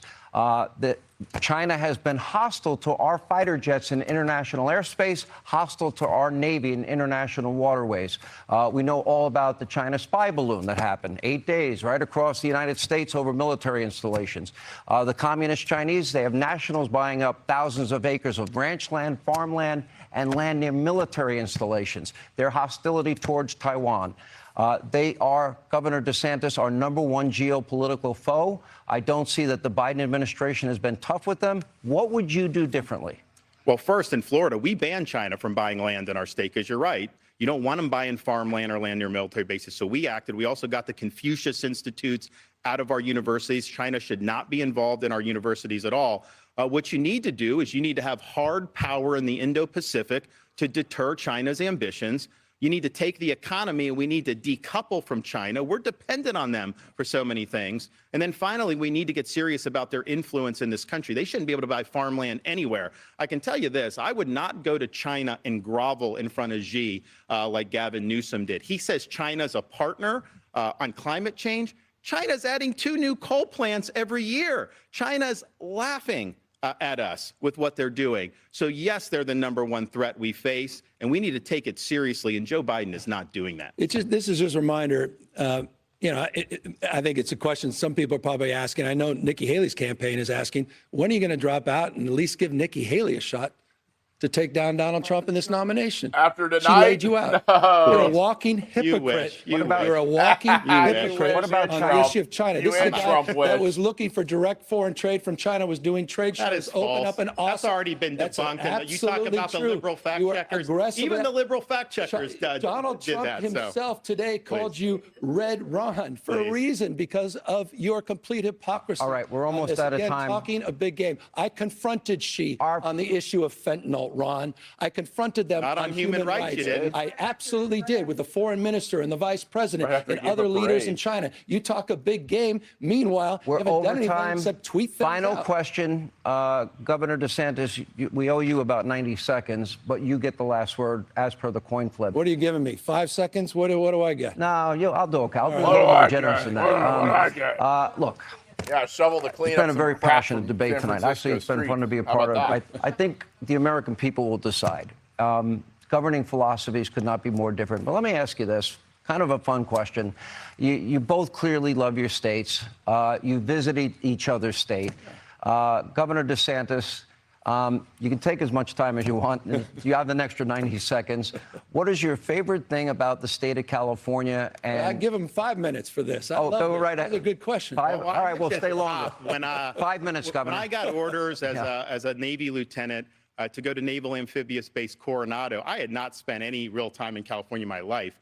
Florida native, and I'm very proud of the state. But I got down there, and that strand is one of the most beautiful places I've ever been. And then all up and down, just a tremendous coastline. I do believe California has more natural advantages than any state in the country, which is why when you have so many people leaving on net, that's hard to do. Like, people don't want to leave there because it really is such a beautiful area. And I'm proud of the military installations that are there. I'm proud of what the Navy's been able to do in conjunction with the state. It was really important duty. It really helped forge me as an individual and as an American. And so I'll always have very, very fond memories of that nice strand down there in Southern California. I love that. I mean, What do you Reagan, no, what do you I don't know what you love Reagan about used to California. call California the coast of dreams. By the way, What look, do you love about Florida? what I love about your question is the comedy in the question, meaning, you know what? We all want to be loved. We need to be loved. We all want to be protected, respected, and connected. I think there is a unity frame here.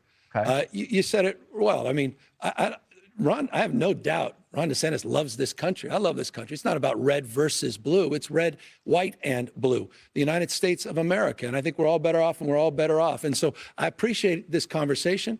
I appreciate you, Ron, being a family man. You got 3 incredible kids.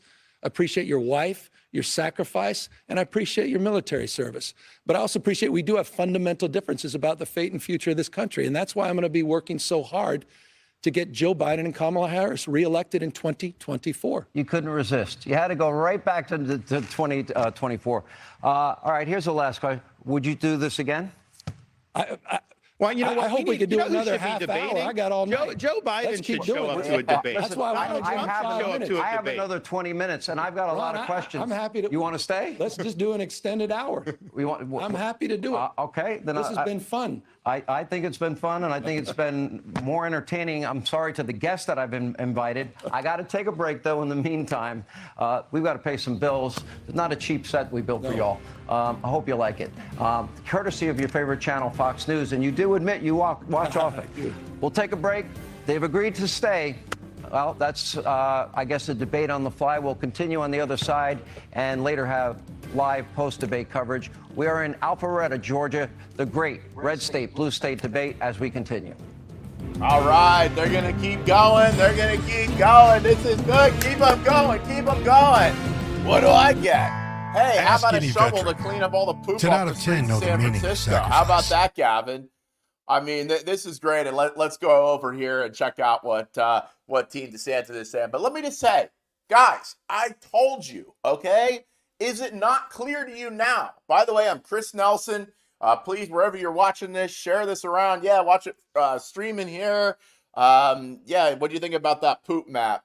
So please like, subscribe, share around. I mean, this is great. And the interest in this, the viewers are off the chart. This is trending everywhere. People are finally getting to see Ron DeSantis. And this is his breakthrough moment. I mean, he's been needing this because Trump has denied him this, okay? By refusing to get on the debate stage and having these little clown debates with these other little nerds that aren't going to be that they're not going to be president. These guys that are running Republican, they're not. But this, now you're getting to see it, okay? Now you're getting to see it. And check this out, just in. All right, just in, and we'll get back to that. The debate's going to keep going. Hannity's going to keep going with them. We're going into the second hour, and check this out. We have poop socks. Gavin Newsom is so full of BS. We're surprised there's so much left to fill the streets of San Francisco. You can buy yourself a pair of poop socks right now. Brown socks. Buy a pair in time for Christmas. Check it out, because Gavin Newsom's so full of crap. And that is now in the Ron DeSantis store. All right. So there you go. You got poop socks here. Very cool. Very cool. There you go. Hey, look, this is somebody, Brian. I'm still with Vivek, but this is the most I've liked Ron. See, because, Brian, you've been denied the ability to see who DeSantis really is. That's on purpose, okay? They don't want you to see this. This is what Trump does not, this is why he doesn't get on the debate stage. He doesn't want you to see this, Brian. And you got these guys like Chuckles Kirk and Posobiec and these guys that have tried to shut down Trump or shut down DeSantis. And Fox News, until the night, trying to shut him down, not paying attention to him, only looking at these silly, stupid polls. Do you now believe that look, what they should say is, too, we got some socks that won't stain with the BS coming off these polls, too. It's not just BS coming from Newsom, it's BS coming from these polls and coming from interactive polling and Trump's idiot polling agencies and all these people that are trying to make you believe that DeSantis don't stand a chance. There he is holding up the San Francisco poop map. Isn't that disgusting? Can you imagine living in a place where you got crap all over the place? Oh, you got that? Look at that. And look at Newsom's face. Yeah. You think it's pretty funny, don't you? No, that would suck. We don't have poop maps in Florida, all right? I can go out down the street. Is there poop around there outside? I haven't seen it. It's usually in the toilet in Florida where you go. Okay, all right. So, no, we don't have that here in Florida, even in the most lib cities, okay? Yeah, get yourself some Ron DeSantis poop or some Gavin Newsom poop socks from the Ron DeSantis store. Very cool. The debate is going to keep going, but you see Ian Miles Chong here, Ryan James Grodusky, Steve Geese, Ryan Petty, Gavin Newsom. He's a Parkland father, okay? Had his child murdered in the Parkland shooting. Just horrible. Gavin Newsom knows nothing about Parkland. His choice to attack Governor DeSantis over Parkland is proof. Shame on him. Governor DeSantis has led from day one in his administration and school safety. You want to know something about Parkland? I'll tell you something about Parkland right now. Ron DeSantis removed 5 Broward school board members over this. He removed the sheriff over it. If you ask me, they should have gone to jail too for their negligence in allowing Parkland to happen. But DeSantis ordered a grand jury over Parkland right when he got into office, and that grand jury came back with some damning things about the Broward School Board. I live in Fort Lauderdale. I live in Broward County. These school board members were horrible because of Ron DeSantis' grand jury. The sheriff was removed. Sheriff Scott Israel removed. 5 Broward School Board members removed. Okay, and look at this. You've got Andrew Pollack. You've got Ryan Petty. Winners, losers, both. You get to react. Anyway, here joining us, co-host of The Five and former Democratic Congressman Howard Ford Jr., along with the co-host of Outnumbered, Kayleigh McEnany, Fox News contributor Ari Fleischer. Kayleigh, we start with you. That was a very low-energy debate. That's my first observation. And mine was the opposite. I know you're being facetious. What an edifying, constructive, smart hour with fact-based questions. Sean, one of the best events I've seen in a very long time. So well done on your part. Look, in press, as when I was press secretary, Ari knows this, you ask yourself, do you have a facts problem or do you have a messaging problem? And tonight what you saw was a facts problem for Gavin Newsom. You put up the numbers. They were undeniable. You sourced them. And what the public saw was the sharpest, best messenger in the Democrat Party. I maintain that's Gavin Newsom, unable to message the rotting pile of facts before him, both in the state of California and nationally for Joe Biden. DeSantis had some really strong moments, particularly when he said, look, I talked to a guy who said, I love the employment down here. I love the wages down here. I love the state of Florida, how safe it is. Oh, by the way, that was your father-in-law, Gavin Newsom, also pulling out the map of the feces in San Francisco. Another strong and powerful moment. So I think the clear winner, Ron DeSantis, in a nearly impossible task for Gavin Newsom. Let's get your take, Ari Fleischer. Well, I think watching this, you just realize Democrats are from Mars and Republicans are from Venus. I mean, they speak totally different languages.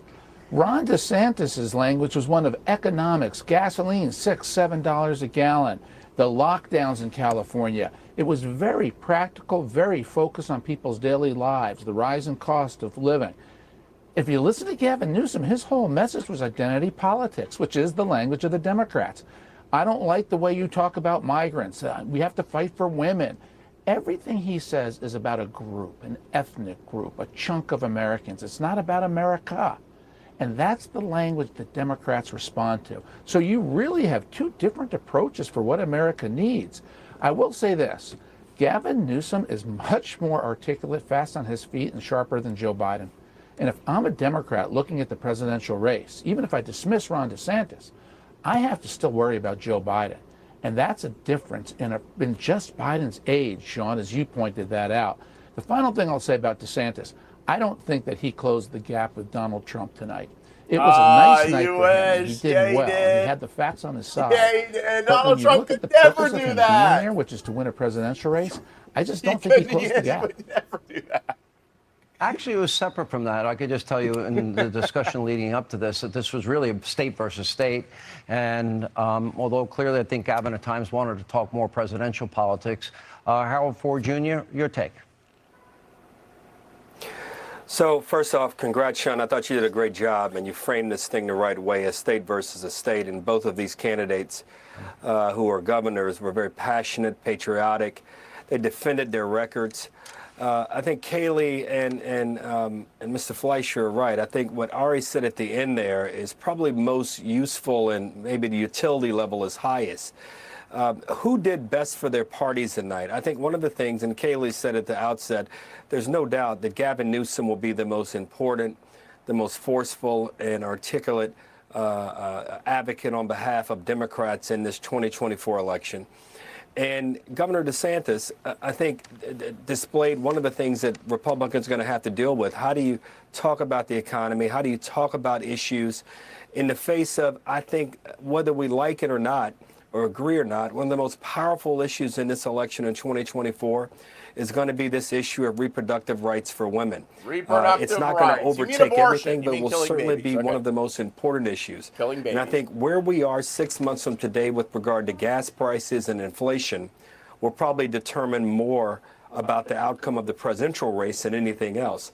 But as it relates to the state issues, Florida, California, I got to tell you, I was more impressed with Ron DeSantis than I thought I would be. I thought that Governor Newsom, who I think is one of the most effective presenters in politics, he was that tonight. But I thought that Governor DeSantis laid out very effectively his record in Florida. Was it able to do what he wanted to do on the presidential stage? Probably not. But tonight, I think he probably fared better than I thought a lot of people thought he might have fared against a guy in our party, Gavin Newsom, who I thought did well tonight, but I thought Governor DeSantis did a pretty good job tonight as well, too, defending his state and his record. It's in. It's in. What did you think, Kayleigh, about the answer when I quoted LBJ in terms of Gavin? There's a lot of suspicion, a lot of people around the country. Polls are bearing this out now more than ever, that people are seeing Joe Biden as weak and frail and in cognitive decline. That was not something that Gavin Newsom wanted to admit. But when you bring up the issue of whether or not, if his party came to him, whether he's been very clear in all three interviews that I've had with him, tonight being a debate, obviously I'm moderating, but that he thinks that it would be the Vice President Harris, and not him up next. If you say it that often, you have to take somebody at their word, don't you? Well, as a political figure, there are certain things you have to say. This is why every single person, probably in all of time, who has run for president says, oh, no, it's not my time. I'm not thinking of that right now. I'm focusing on my state, my city, et cetera. And then several of them go on to run for president. There are certain things that you must say. Gavin Newsom tonight must have said over and over again, it's Joe Biden, and then given that head nod to Kamala Harris. But what I look at are what were the words of Gavin Newsom leading into the midterm elections. Days before the midterm elections, he talked about his fundamental grievances with his party. They're unable to message. It was someone, by his words, that seemed to be clearly posturing in the event of a red wave, either running himself and taking on Joe Biden or being the second alternative waiting in the wings. Then the red wave didn't happen. It crashed and burned. And all of a sudden, Gavin Newsom kissed the ring and says, yes, it's you, Joe Biden. You had a very good midterm election. I think he's waiting in the wings. He can't get on the ballot because we've missed several ballot deadlines. But I think he's waiting in the event that something goes wrong at the Democratic Party, at the Democratic National Convention, where they actually name the nominee. He's waiting there. That's the only reason that you do a debate like what we saw tonight, going toe-to-toe with someone who is running himself to be the GOP nominee. Exit, quick grade. That's it. Ari, we'll start with you. How would you grade Governor DeSantis tonight, and what grade would you give Gavin Newsom tonight? I'd give DeSantis a B plus in the way he handled the facts. I would give him a B minus because he hardly ever looked Gavin Newsom in the eye. And if you're going to be strong, you need to look your opponent in the eye. He did it occasionally. You need to do it always. I would give Newsom a D, just in terms of his mangling of the facts, his fabricating, his making things up. In terms of being glib, yeah, I'd give him an A. I don't think I've ever seen a guy stand in the on-deck circle, putting pine tar on his bat, studying the pitcher and swinging the bat, all the while denying that he's going to step up to the plate. That's what Gavin Newsom was tonight. Harold Ford Jr., grades.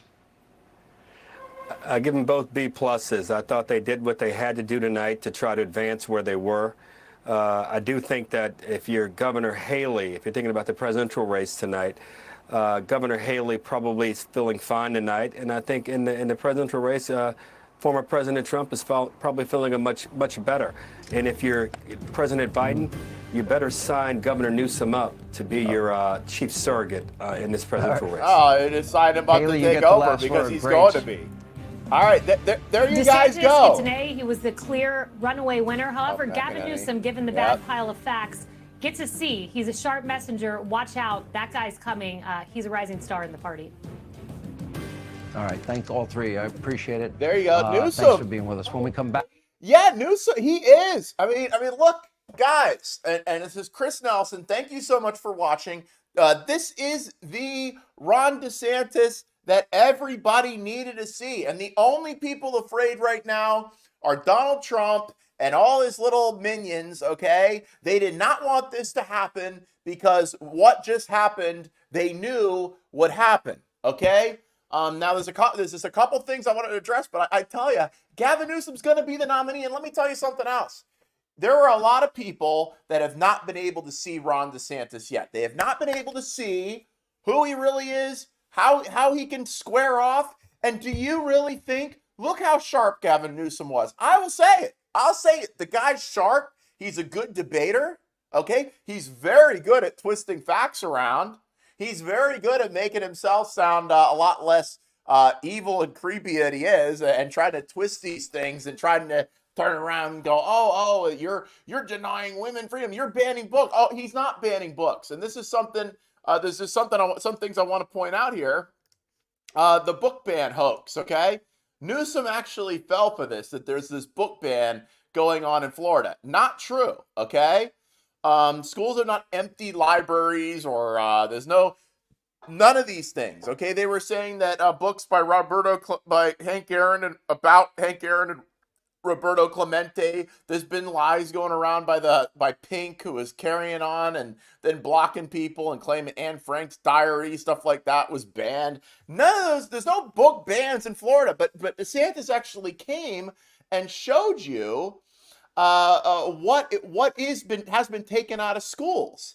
And you notice one of the most creepy things that I saw tonight was when Newsom could not come back with anything about his stance on when you can have an abortion. Okay. When is it okay? Straight up until birth, they can't say a time. With DeSantis in Florida, it's a heartbeat. Okay, when the baby has a heartbeat, you can't have an abortion. Okay, but he could not answer about sexualized material in the classroom. Okay, and DeSantis brought it because that's what you have to do. You have to show people. And the thing is you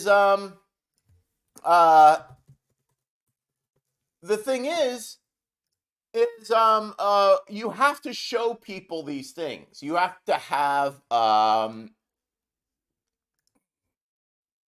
right. I'm glad. I might unmute you, Ian Miles Chong, because, I had you muted for a while because I mean, these guys are like, oh, well, the polls are not looking good, and I'm going to start talking about Trump more now. Well, there you go, guys. There you go, everybody. Did you see Clay Travis? Did you see Matt Walsh? Did you see Ian Miles Chong? All right, now you guys are going to start coming back around, and it's okay. I told you all along DeSantis was the guy you want, but, it's okay. You believed all these polls and all this nonsense. And but now you're going to come around and say all along you knew DeSantis was the guy. All right, I know how it goes. Selective memory about everything. But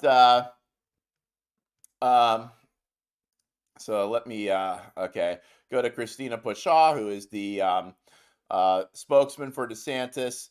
And oh yeah, this is what I wanted to point out here. Okay, in addition to the book ban hoax, okay, that there weren't these banned books, but Newsom could not say that he doesn't want this sexualized material in the classroom. And he goes, oh, we're not teaching this. We're not teaching this. No. Well, then why is it in the library?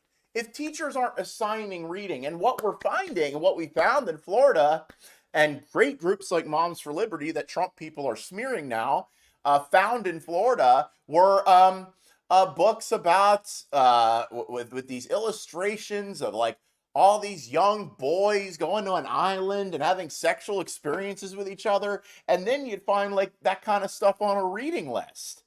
And you see when kids get told that, okay, do an assignment on this book and all, and at school they start to think that's normal. Okay, they think that, okay, this is okay, this is an okay thing, and what they're trying to do with this stuff is normalize that kind of thing, and it really is grooming. Okay, so he showed right there, we're not banning books like they made up that whole thing about banning books.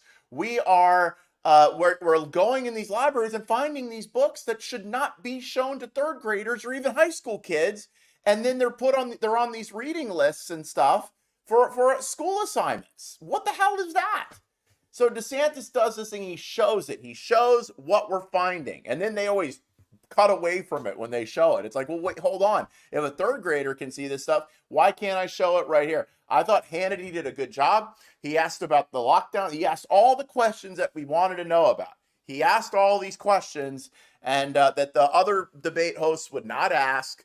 That you didn't have questions about climate change. They weren't hanging on Trump the whole time. But Newsom sounded a lot like Trump and Trump's people with his stuff. Oh, you should try to be a governor, or you should try to, instead of running for president, you'll never be president. You'll never be president.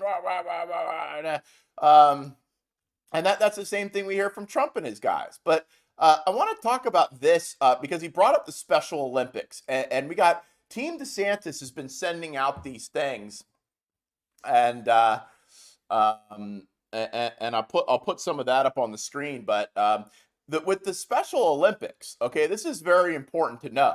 All right, they brought up this thing about in 2021 when Floridians were faced with losing their jobs over mRNA vaccine mandates. Ron DeSantis stepped up to defend individual rights by banning vaccine passports. Okay, very important. When they did the vaccine passports, do you even remember this? I know people that live in New York City and Los Angeles and remember this when these cities, and it would have happened in South Florida too, had Governor DeSantis not banned this, but they were saying you couldn't participate in events, you couldn't go out to eat, you couldn't go to a movie theater, you couldn't go to these things unless you had a freaking little silly CDC card. Like, show us your papers. I mean, you remember, show us your papers. That was going on in the United States of America, guys. I know now they don't want to talk about it. They don't want to talk about it. They don't want to talk about it, babe. They don't want to talk about that. Show us your papers.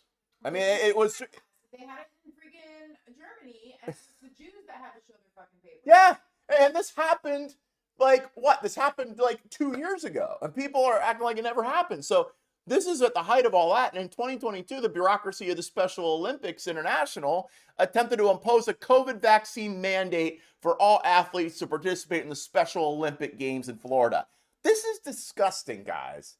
Trying to tell a bunch of children that have Down syndrome and things like that you have to be injected with this thing. How can they possibly give consent to this thing? So basically, they were trying to force people with mental disabilities to take something that could be dangerous and possibly even kill them. Huh? What does that sound like? And show us your papers. This really angered Ron DeSantis when this happened. I remember this very well. And what DeSantis did was he said, no, absolutely not. That would have violated state law against the vaccine passports, first of all. So one family in Kansas sought a medical exemption for their son with Down syndrome to be able to compete in the games. Their son has complex medical needs, and they did not want to risk adverse effects of giving him the mRNA shots. But the family was told their son needed to get the first dose of the COVID vaccine. If he had negative reactions, they would approve the strict medical exemption. So under pressure, he took the first dose, had a seizure, and was hospitalized. A kid with Down syndrome. Over, oh, we don't want you to catch COVID. Oh, the horrible COVID. Oh, geez. He had a seizure and was hospitalized. Gavin Newsom. I mean, did you guys know this? Do you guys know this? Special Olympians should never have been pressured to make these decisions to participate when taking the COVID vaccine. Was not advised by their physician. The DeSantis administration attempted for months to negotiate with the Special Olympics to support these athletes and ensure nobody would be marginalized based on vaccine status. After the Florida Department of Health contacted SOI, Special Olympics, to advise the organization the vaccine passport requirements violated Florida law, Special Olympics changed their policy. Thanks to the DeSantis administration, all athletes were able to compete in the Special Olympics games in Florida. Shortly thereafter, Gavin Newsom ran ads in Florida urging Floridians to move to California for freedom. Newsom said they decided to run the ad because DeSantis did something that tipped me very directly, and that was going after the Special Olympics. He accused DeSantis of bullying, just like he did tonight. You're a bully. That's Madam Kamala to you. And DeSantis is like, no, Kamala Harris. Kamala to you. In an interview, DeSantis responded to Newsom's attack, saying he would discriminate against athletes with Down syndrome. Give me a break. So Newsom sided with the bureaucracy who was forcing people to get with complex medical needs to get mRNA vaccines that could harm them. Newsom stood for the organization that sought to marginalize athletes who do not comply with that mandate. DeSantis' bold action. Ron DeSantis, on the other hand, stood with the athletes and fought to ensure that everyone would be free to compete in the Special Olympics Games. DeSantis' bold action ensured a win for athletes and for medical freedom. All right, guys. Whoa, in my inbox right now, guys. All right, let me tell you. In my formerly nicotine-stained fingers. No, actually, in my... Okay, thanks for not talking over the debate and leaving the commercials for the comments. You're welcome. I'm surprised what other people streaming the debate were talking over the whole thing. How obnoxious. I mean, I added in some claps and some laughs and stuff, but... Geez, I've had multiple people. Thank you for watching. Chris Nelson, please like, share, subscribe, but... I had people telling me that other guys that were streaming it were blabbing over the whole thing. That's obnoxious. No, I talk during the commercials. I don't want to take away from it. I'll talk now, and you can choose to stick around and listen to me if you want. But I'm not gonna blather over them when they're talking. I want to watch it too. But I did add some cheers and stuff. But let me tell you something. Check this out. Okay. All right. This is how DeSantis press is like. I just want to share with you a little bit about how good DeSantis's press team are.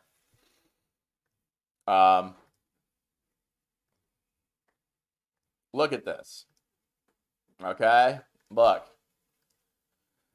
My inbox is full. Okay, I know there's no private stuff on here, but whatever. Look at this. DeSantis press, DeSantis press, DeSantis press. Look at this. All this stuff is sent out. Okay. During the debate, letting you know about all these things, about California being a hotbed for homelessness. People are flocking from from California to Florida. All right. All these stats. All right. So I want you to know that all the media has these. Okay. COVID tyranny under Newsom. School closure. Out of all 50 states, California ranked last for in-person learning during COVID because Gavin Newsom kowtowed to the biggest political donor, the teachers' unions. Do you see, guys, that Newsom is going to be the nominee, okay? They can put him in with the superdelegates, guys. Yeah. All right? Do you really think that Donald Trump can handle Newsom? Do you really think that? That's a question you got to ask. And look, DeSantis is ready for this. He's ready for this battle with Newsom. Okay, about 72% of the district students are not meeting state standards in math, and 58% are behind in English. That's different from what Newsom is trying to say tonight. Because of COVID lockdowns, it wiped out 5 years of progress it recorded in the district prior to the pandemic. And do you remember that it was the teachers' unions that wanted the schools shut down while they were sitting on the beach, the teachers' union brass? They wanted schools shut down. Randy Weingarten was out there. He wanted everybody, every kid masked. He wanted a staple mask to their heads. They were doing it. It was insane. But I want to show you something here. Let me. I want to show you that little Fiona Lachelle's. Okay, look what this little girl in Palm Beach named Fiona Lachelle's. God bless her. She God bless her. She had some kind of surgery recently, but she was suspended, I think, 42 times for not wearing a mask in school. Legend, absolute legend. Okay, 7-year-old girl, and she told them no. She said no. And I said, kids need to stand up to this. Kids need to walk out. All these kids, you see these kids walking out over a trans person or this or that, and it's all cheered on by media and the activist groups. Let me tell you what, that doesn't take guts. That's just stupid. That's just a bunch of kids that want to miss school for a day and they get a day out of school. So how? What took guts was standing up to these school boards down here in South Florida that wanted to impose mask mandate. I was there with a girl named Isabel. We stood outside, and guess what? The teachers union set up a little mob of students to scream at this girl to wear the mask. And she stood alone. Guess what?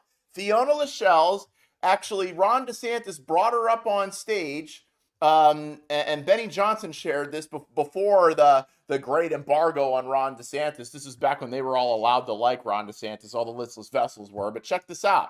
Ron DeSantis signed a law banning mask mandates for kids in schools, okay? And look who he brought with him when he did it. Okay, and saving the best for last, we have Fiona Lachelle's. Where is she? You gonna get up there? Okay. Is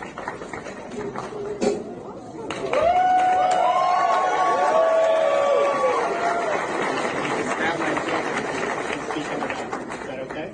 There she is. Story.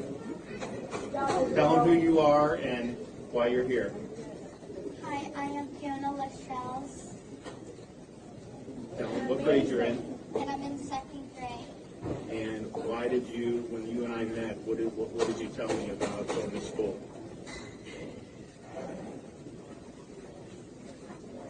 Aw, she's shy. I wasn't going to school because I was getting suspended for not wearing a mask. We love you. We love you, girl. Tell them about the mask and what you didn't like about it. I didn't like the masks because you have germs on your hands, and then you touch it, and you put it on your face, and you breathe in all those germs. Kid knows about cross-contamination. How about that? Telling your story, they haven't made you wear a mask lately, right? Yeah. And now, does that make you happy? Yes. Just stand up to these creeps. So she got things done. I mean, I'll tell you what. There you go. There's the Ron DeSantis that everybody knows. All you guys see. Look, this is when he did his medical freedom bills in Brandon, Florida. I think this is 2021. Okay, so you can tell we're he's gonna lost do weight the, since then.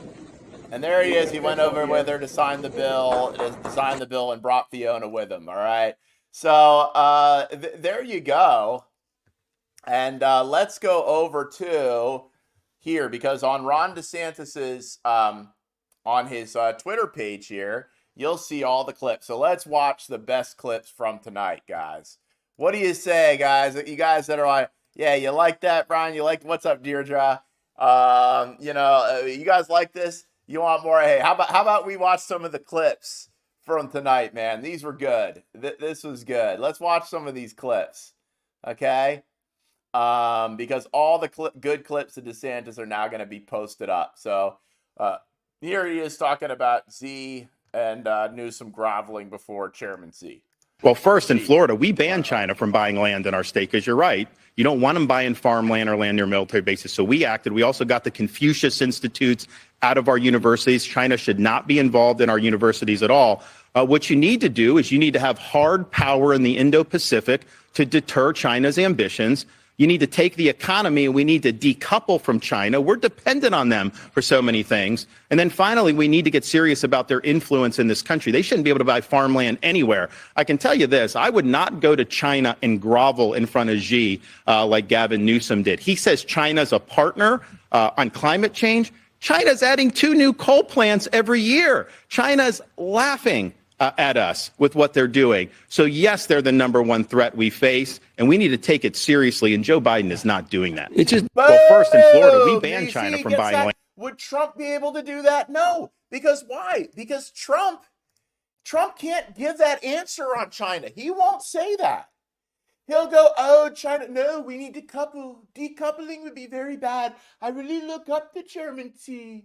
Chairman Xi, yes, Xi. Very good. He's very nice to me. Very nice. Just like Gavin. Yeah, I mean, Trump's not going to be able to articulate this when Gavin Newsom, who is the Democratic nominee, he's going to be, all right? You don't, when they get to the delegation, when they get to their convention with the Democrats, the super delegates decide. So if they decide that Biden just can't be president, they can just put in whoever they want. It's not going to be Kamala. It's not going to be. All right. So can Trump handle this? No. Trump is more on the same page as Newsom. All right. Trump and his sycophants right now are taking Newsom's side and attacking DeSantis and making fun of his cowboy boots. That's what they're doing now. They're not talking about China. They're taking Newsom's side and carrying on about DeSantis' footwear. I mean, that's their thing, okay? That's not what I'm concerned about. Ron DeSantis' cowboy boots are not a concern of mine. They're not causing problems for me, okay? Except for the fact that they're cool. And he's going to boot Xi and he's going to boot Newsom, all right? He's going to take Newsom out when he's politically. He's going to beat him. And this is who we need. So here is the another thing about DeSantis Airlines sending the planes to Israel. All right, let's go.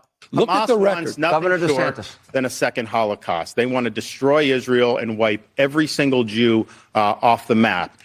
Israel has every right to defend itself to the hilt. Biden should not be kneecapping them in any way, shape, or form. And by the way, Biden stranded a lot of American citizens over there. We're trying to get home. So I did an executive order in Florida, and we sent planes over to Israel right in the aftermath of October 7th, and we saved over 700 Americans, mostly Floridians, but not all, because Biden wouldn't do it. Finally, Biden started dumping people in Greece, and then they were sending a bill to the Americans just to get to Greece. If you come to this country illegally, they will pay to fly you all over the place. They'll put you up in a hotel at no expense. But yet our own citizens fleeing a war zone, they're going to send you a bill. Joe Biden failed those people, and we stepped up and got it. Let me ask you. Look at the record. Nothing There you go. than a second and Holocaust. The energy just keeps going. Yes, Jennifer.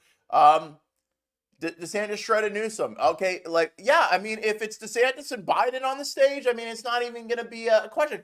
Trump got beat by Biden in a debate, okay? Because he didn't know he was trying to make jokes the whole time, and he was trying to do zingers. And this is what I like.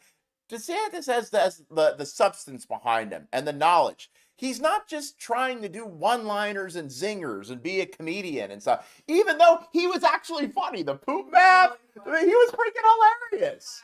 He was freaking hilarious, man, wasn't he? He was funny. He's funny now. He's funny now, okay? I'm telling you, Casey DeSantis is a funny one, all right? I think she does, because there was just some good stuff in there, man. There was just some great stuff. But he's not like Trump and his little zingers and trying to call people names and demean people and stuff. It's just not funny. It fell flat with Biden because there was no substance behind it. Behind DeSantis and what he says, there's substance behind it. Okay, now this was the funniest part of the entire night. Okay, the poop map. This was just good. And DeSantis press secretary Jeremy Redfern has changed his background already to the poop map. This one was the best. All right, let's go. This is a map of San Francisco. There's a lot of plots on that. You may be asking, what is that plotting? Well, this is an app where they plot the human feces that are found on the streets of San Francisco. And you see how almost the whole thing is covered, because that is what has happened in one of the previous greatest cities this country's ever had. Human feces is now a fact of life, except when a communist dictator comes to town. Then they cleaned up the streets. They lined the streets with Chinese flags. They didn't put American flags there. They cleaned everything up. So they're willing to do it for a communist dictator, but they're not willing to do it for their own people. This is a map of San Francisco. There's a lot of plots on that. You may be asking, what is that plotting? Oh, and he thinks it's funny. Newsom thinks it's hilarious. He's like, yeah, they can shit all over the streets. Isn't that hilarious? Oh, I can't believe he's doing this. Oh, he's getting the poop map out. Oh, no. I mean, what? They're plotting it? So this is what's funny, okay? Check this out. You've got, where's Redfern? You got Jeremy Redfern, who's DeSantis' press secretary here, who is, here we go. There it is. The California Republic. And it's sad. It is sad. And DeSantis being in the Navy, he lived in California for a while. MJ saying Rodeo Drive. Can't shop there.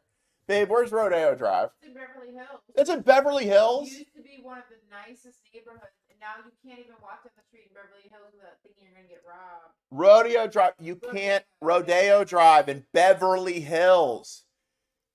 That's where I wanna be. Well, maybe you did in 2005, Yeah, but not now. but not today. You can't shop there. Listen, MJ saying that because you could get robbed on that street. Because what is there, crap all over the street there? Taking the nicest areas, because California is beautiful. I mean, California.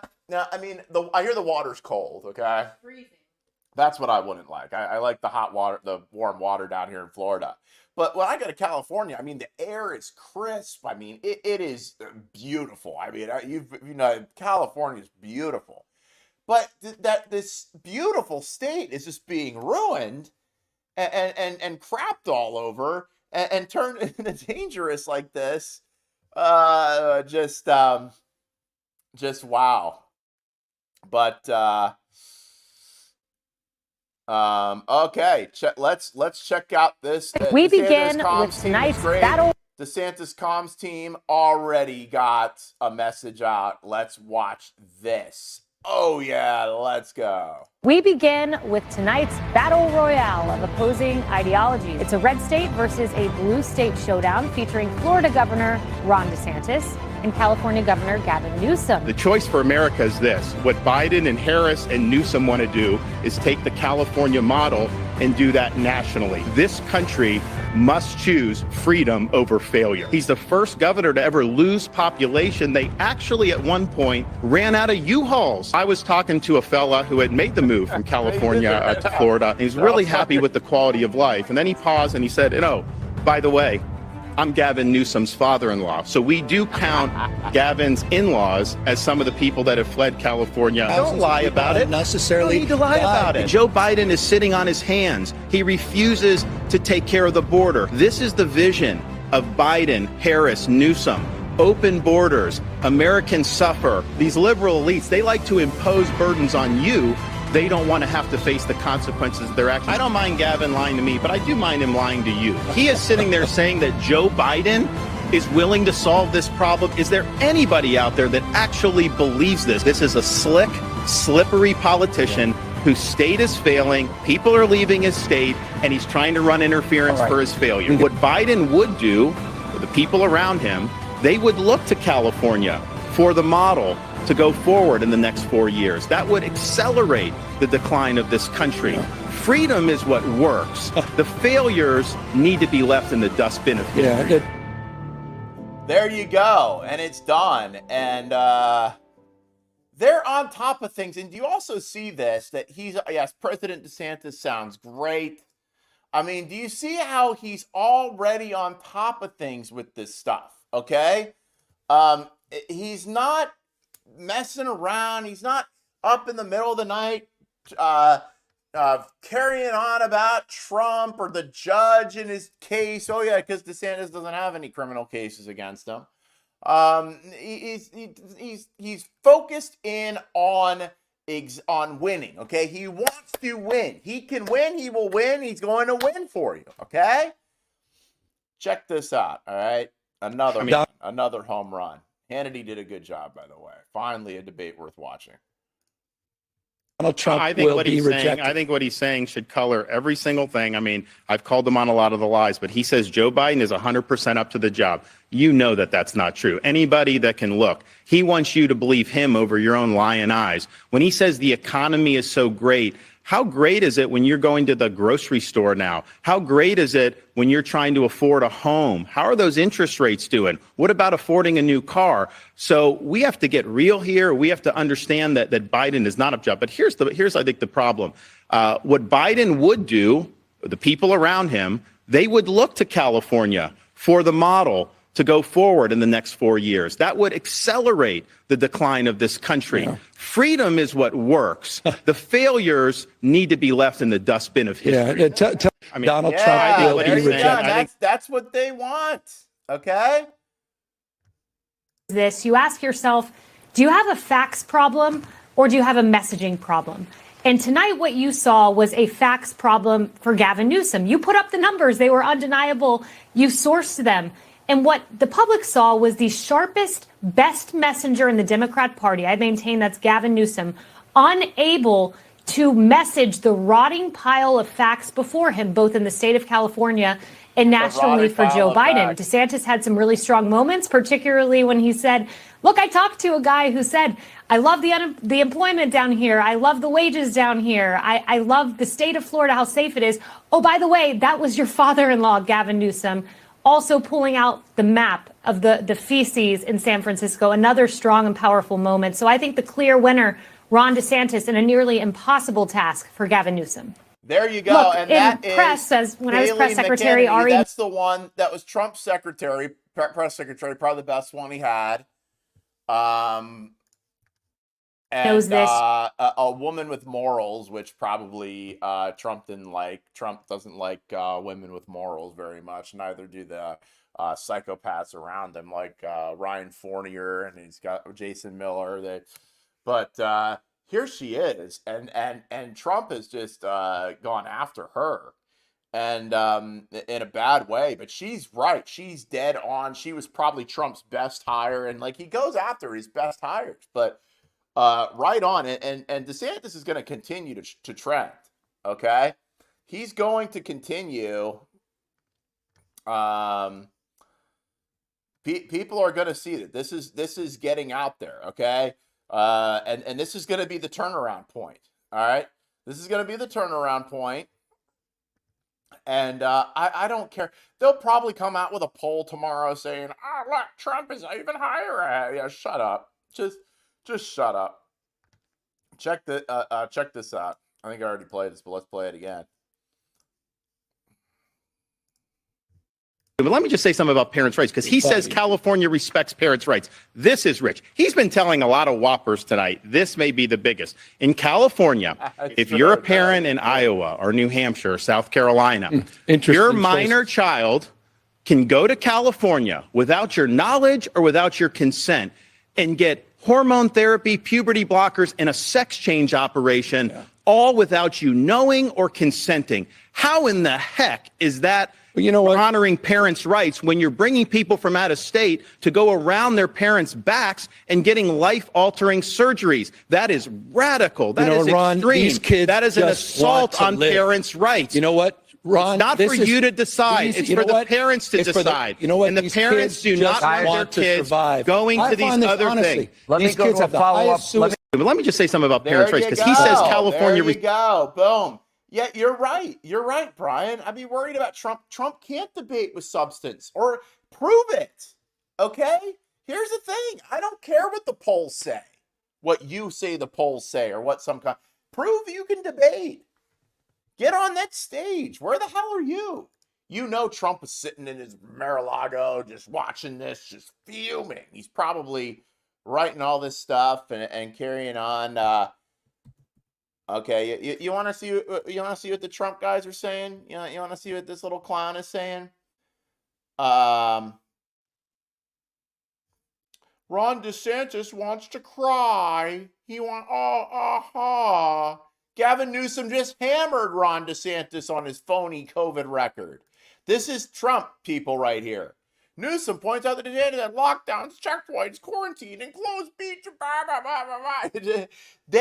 They're spreading the lies. Team Trump spreading the lies and siding with Newsom.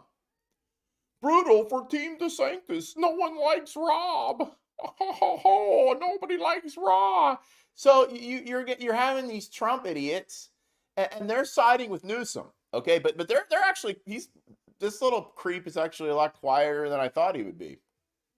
But word must have gone out from Mar-a-Lago. Oh crap, DeSantis did a good job. Oh man, we can't look like we're siding with Newsom, guys. Oh man, Trump's son's girlfriend's ex-husband. Did you know that Kimberly Guilfoyle is Gavin Newsom's ex-wife?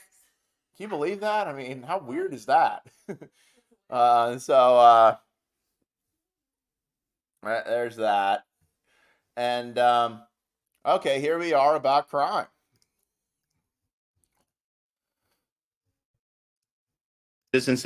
What California wants to do is they want to make it harder for law-abiding citizens to defend themselves. Then they go easy on the criminals who are perpetrating the crime. They don't stand up for the men and women of law enforcement. That's why a lot of people have left the state, because they don't get the support from the communities that they need.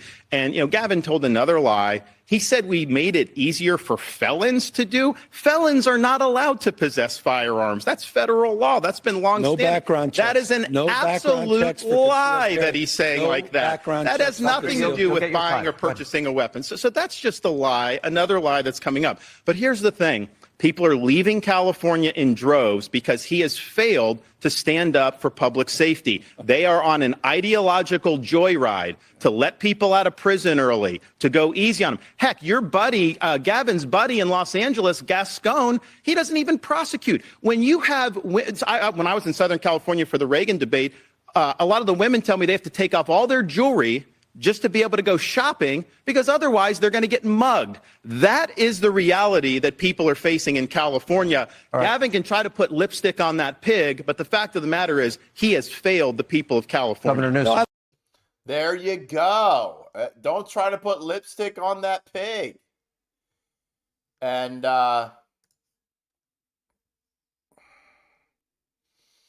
yeah, they're saying, oh, it's easier for felons to own gun. You can't own a gun if you're a felon. That's federal law. Dude. Newsom lied so many times. And this was good. This is good right here.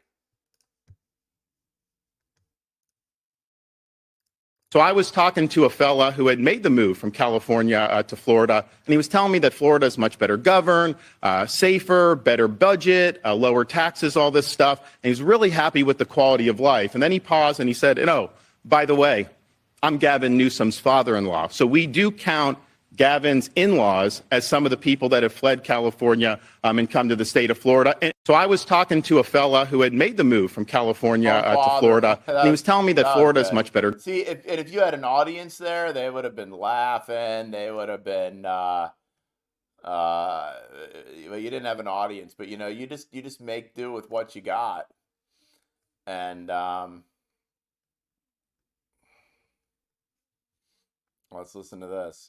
Lifeline Floridian, but I went there and I was like, man, this is one of the most beautiful places on earth. And I think California has more natural advantages than any state in the country. You almost have to try to mess California up. And yeah, that's what Gavin Newsom has done since he's been governor. He's the first governor to ever lose population. They actually at one point ran out of U-Hauls in the state of California because so many people were leaving. Of course, he's imposed restrictions on his own people while exempting himself from those restrictions and going to the French Laundry while his people were suffering. He led the country in school closures, locking kids out of school while he had his own kids in private school in person. Now, he's very good at spinning these tales. He's good at being slick and slippery. He'll tell a blizzard of lies to be able to try to mask the failures. But the reality is they have failed because of his leftist ideology. And the choice for America is this. What Biden and Harris and Newsom want to do is take the California model and do that nationally. In Florida, we showed that conservative principles work. This country must choose freedom over failure. Okay, I mean, you've got a guy who is sharp, and that's it. Freedom over failure. Or that's it. I mean, can Trump talk like this at all? No, he can't. What are the odds that Biden's open borders have allowed terrorists and terror cells unvetted into this country? Is that a clear and present danger to every American? The odds are 100%.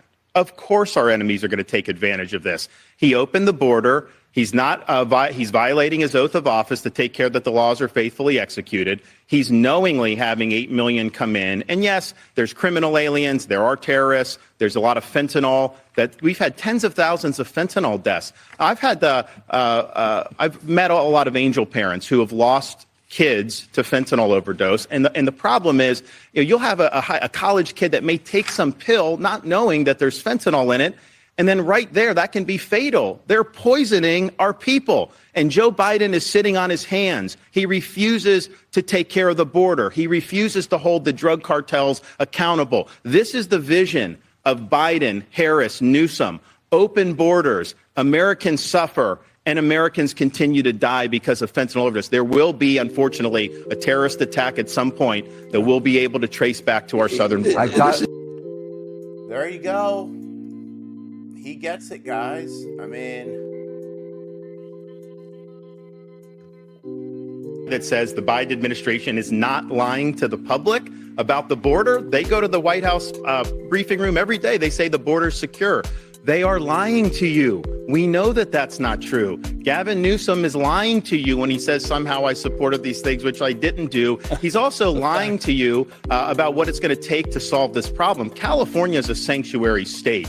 They thumb their nose at federal immigration law, and this has real consequences. There was an illegal alien, Herbert Nixon Flores, who was in L.A., in custody. He was a repeat criminal. ICE wanted to take him into custody because then they would be able to deport him. LA refuses to work with ICE, and so they wouldn't turn him over. They end up releasing him on the street. He ends up murdering the mother of a 3-year-old little girl. Those policies are deadly. They do not work. And I'll tell you this. The Martha's Vineyard transport, Martha's Vineyard said it was a sanctuary jurisdiction. Kind of reminds me about Gavin Newsom when he restricted Californians, then he went to the French Laundry. These liberal elites, they like to impose burdens on you. They don't want to have to face the consequences of their actions. So we've got a lot of elites who want open borders, who lecture everybody else about it. And the minute they have to deal with any of the consequences, oh man, all hell breaks loose. How about the consequences? Hold on, we're moving on. We're moving to the next question. We'd be much better on the same. oh, and he just kept trying to talk over him and over him and over him. But there you go. I'm playing the music. Here. I want to play that. There's a lot of these. Look at this. This was a real. A lot of companies, they tax too much. They regulate too much. They have a political agenda. It's not a good climate for business. They've lost a lot of companies. A lot of companies have moved to Texas. We have had some to Florida, but they've lost a lot of companies to Texas because they're not doing a good job looking out for folks and not creating a good business environment. And, when I have people that come to Florida, they tell me, you guys actually want us to succeed in Florida. And they feel like when they're in California, they don't want business to succeed. Is that what Disney's saying, the Tampa Bay Rays? Well, actually, yeah. I think that's an interesting point with Disney because I had Disney open during COVID. and we made them a fortune and we saved a lot of jobs. You had Disney closed inexplicably for over a year. We'd love to You talk were not about following science. You were a lockdown governor. You did a lot of damage to your people. You had more kids locked out of school for a longer period of time in California than anywhere else in the country. It was the working class kids. It was the middle income kids. His kids were in private school. They were in class in person. we'll get to COVID. He locked Let me- people out because of the wait, teachers union. He is owned by the teachers union. That's You will so never true. cross the It's- teachers This is union. just a lot of hot. Lock, stock, and Let's barrel. talk about COVID. It's so hard to take on the teachers union. DeSantis took him on. He is dead on, and you know everybody in California. Don't you think, babe? Everybody in California, when they hear that, is cheering. Babe, I know a lot of people in Is California- cheering. Is cheering. The Biden-Harris administration How many on people steroids. leave Florida to go to California because they pay less taxes?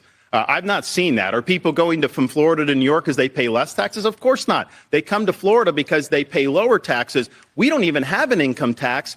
And yet California has a higher sales tax than we do, and that's one of the things that we do. But here's the thing, and I'll give Gavin credit. He did at least admit in his first answer, he's joined at the hip with Biden and Harris. He thinks Biden and Harris have done a great job.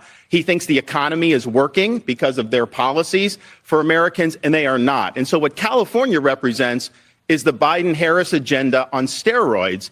They would love nothing more than to get 4 more years to be able to take the California model nationally. That would be disastrous for working people in this country. Let's talk about working people. They pay more in your state than the state of California charges for billionaires and millionaires, and it's just a value not proposition. true. It's a fact. Again, you can't make. You these have things $6 up. or $7 a gallon gas. How do they afford that? These are folks that are blue collar You were people. talking You're about going to force tax rates everybody to in buy your an state. electric vehicle. How are they going to be able to afford electric vehicles if you're working class people? And I think the thing about California, they have one of the highest inequality rates because, yeah, they've got Silicon Valley billionaires. They've got a lot of very wealthy people. They've got a lot of people that are on government assistance, but they've hollowed out their middle class. That's who's been From a guy leaving that's a higher California. poverty rate They've been in the state leaving of in other California. places. They Let go me- to Arizona. They go to Nevada. In the They go to all these interest of time, places. let me just Just make- like I do Biden have a is hollowing out this I do have a country. follow-up They're question. doing in California. Ron, I'm happy. And look, guys, their problem. See, DeSantis is right on. He gets it. Their problem is from the middle class. Okay, what they try to do, what guys like Newsom try to do, is they attack the middle class. Your business owners. Who was hurt the most by the BLM riots? Trump's buddies. Okay, business owners. That they were. What the heck did some small business owner who owns a flower shop or something else, what the hell did they have to do with racial injustice or George Floyd? Notice that with the George Floyd riots, it wasn't anger at the government. It was anger at the police that protects the middle class and poor people, really, because rich people can afford their own security and they live up on hills in California. The rich people live up on a hill, and it's hard to get up there. You have like security gates at the bottom, so they can't get up there. You don't have hills down here in Florida. We have gated communities, but the rich people live up in the hills in California. But the police protect the people that can't afford their own security, and then you've got the businesses. They were being attacked, and then so you had the George Floyd riots, the BLM riots, and then you had the COVID lockdowns that Newsom pushed. I don't care. Look, these guys, these people that go, oh, DeSantis shut down for 2 weeks, but I love Trump, who was the one that demanded everybody shut down. You know, it's like he had shutdowns. The checkpoint thing. There was a checkpoint to get into the Keys. There's one road into the Keys. I go down there all the time. All right. And for a period of time, they were only letting people down there that lived down there. Okay. That's when they're talking about checkpoints everywhere. And I don't know. I didn't really agree with that, but that's what they decided to do. Trump was banning anybody from coming into the country and stuff like that. So, I mean, yeah, there are checkpoints everywhere, making it sound like there was like police all over the place, like pulling people out of cars and stuff, and DeSantis was shutting down beaches. No, I mean, but these people that support Trump, they're there with Newsom, like nitpicking these little things that or he allowed this to go on too long, whatever. DeSantis was a freaking hero down here. He set this state free and was the leading voice after Trump torched it to the ground and walked out. fighting back against this stuff. I didn't hear Trump after he left office talk. All he would do is bitch about the election. All he did was cry about voter fraud and how it was stolen from him. That's all he talked about after that. I didn't hear him come out against vaccine mandates and things like that. It was DeSantis who was fighting for us. So trying to do this thing, you're willfully, if you're there saying that, oh, DeSantis was a lockdowner and DeSantis did this and that, there's something more going on there, okay, that you hate DeSantis about. There's something more going on there because that's just such a nonsensical thing. People flock to Florida so much from California and other states like Chicago because they ran out of U-Hauls. So general election, they'll slam Ron Hart on the 6-week ban. That's DeSantis' biggest problem. Look, on this, all right, I heard everybody was talking about this.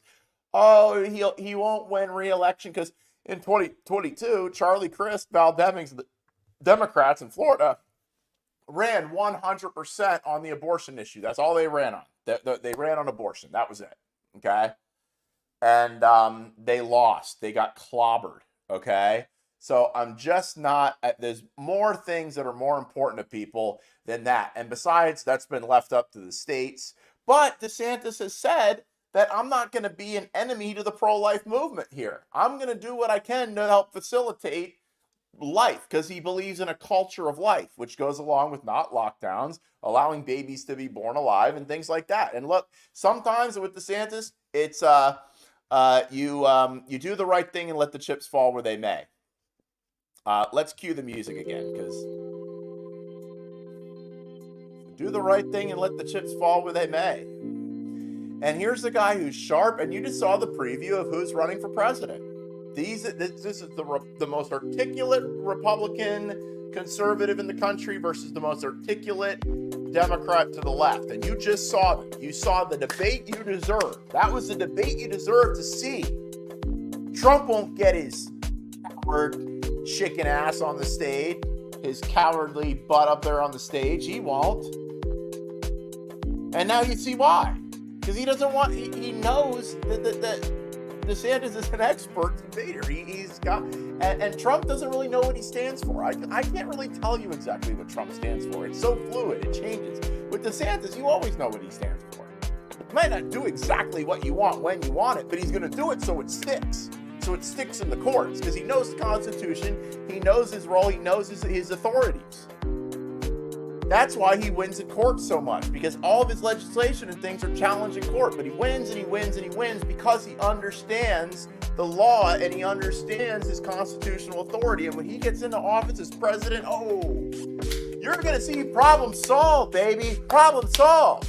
The problem is some people that are invested in problems not being solved, aren't there? There are, aren't there? There's people that would rather, they have podcasts, you know, they like to get on video like this and complain and piss and moan about everything and interview people and talk about how bad everything is. And I think they're a little worried that if things aren't bad anymore and things are actually solved, that people might not tune into their show very much to hear about how bad everything is and hear their fear porn and stuff like that. This is people spreading fear porn on the right just as much as there are people on the left, and they're making money off it. And I think that they might not want DeSantis in office because that gravy train might come to an end. And they also are probably working with Trump and stuff. But Trump is not liking this. I'm looking for the meltdown. Has Trump had a meltdown yet? Has he had a true social meltdown yet? I'm sure he has. Ron DeSantis did a horrible job. Taking Newsom's side. Go ahead. Go ahead. Let Trump and his little sycophants take the Newsom side. Ooh, there's Chip Roy. There you go. You guys want to hear what Chip Roy has to say? Okay. All right. We'll get back to the music. Let's hear what Chip Roy's got to say. I still got energy. I think what you saw tonight was a clear distinction between freedom and failure. What you saw out of Governor DeSantis was a clear message, clear vision for what we've seen occur in Florida versus what we've seen occur in California. Florida with freedom, you're seeing unprecedented success. You're seeing people flock there. And out of California, you're seeing the kind of policies that Gavin Newsom was all too proud to associate with Joe Biden, extending those California policies to America, where now people see EVs and cars piling up on car dealership lots, inflation driving people away from being able to afford their homes, their cars, their ability to put meals on the table. So you saw a clear distinction, but importantly, what you saw is you saw Governor DeSantis make the case for why he won by 1.5 million votes in Florida, why he won 62% of Hispanic voters, why he won 50% of single female voters, why he flipped Miami-Dade, why people are flocking to Florida. And that clear vision, when you have an adult conversation, this is what America needs to see. And you know what? It was nice to see someone like Governor DeSantis, who grew up in the 80s instead of being in his 80s, someone who can lead this country with energy and vision and serve for 8 years. And I think you also saw, while President Trump doesn't have any interest in debating head-to-head Governor Ron DeSantis. Yeah, there you go. Chip Roy, right on. Let's have somebody that grew up in the 80s, not that's in his 80s. Couldn't say it better myself.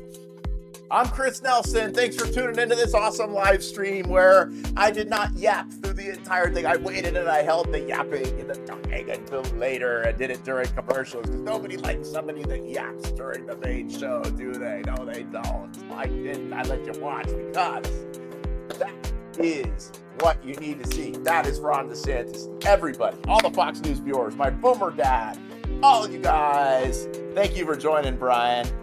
Thank you, everybody, for joining. You all got to see Ron DeSantis tonight. And there is the man that needs to be the nominee. And there is the man that's going to be our next president. I'm Chris Nelson. Thanks for watching.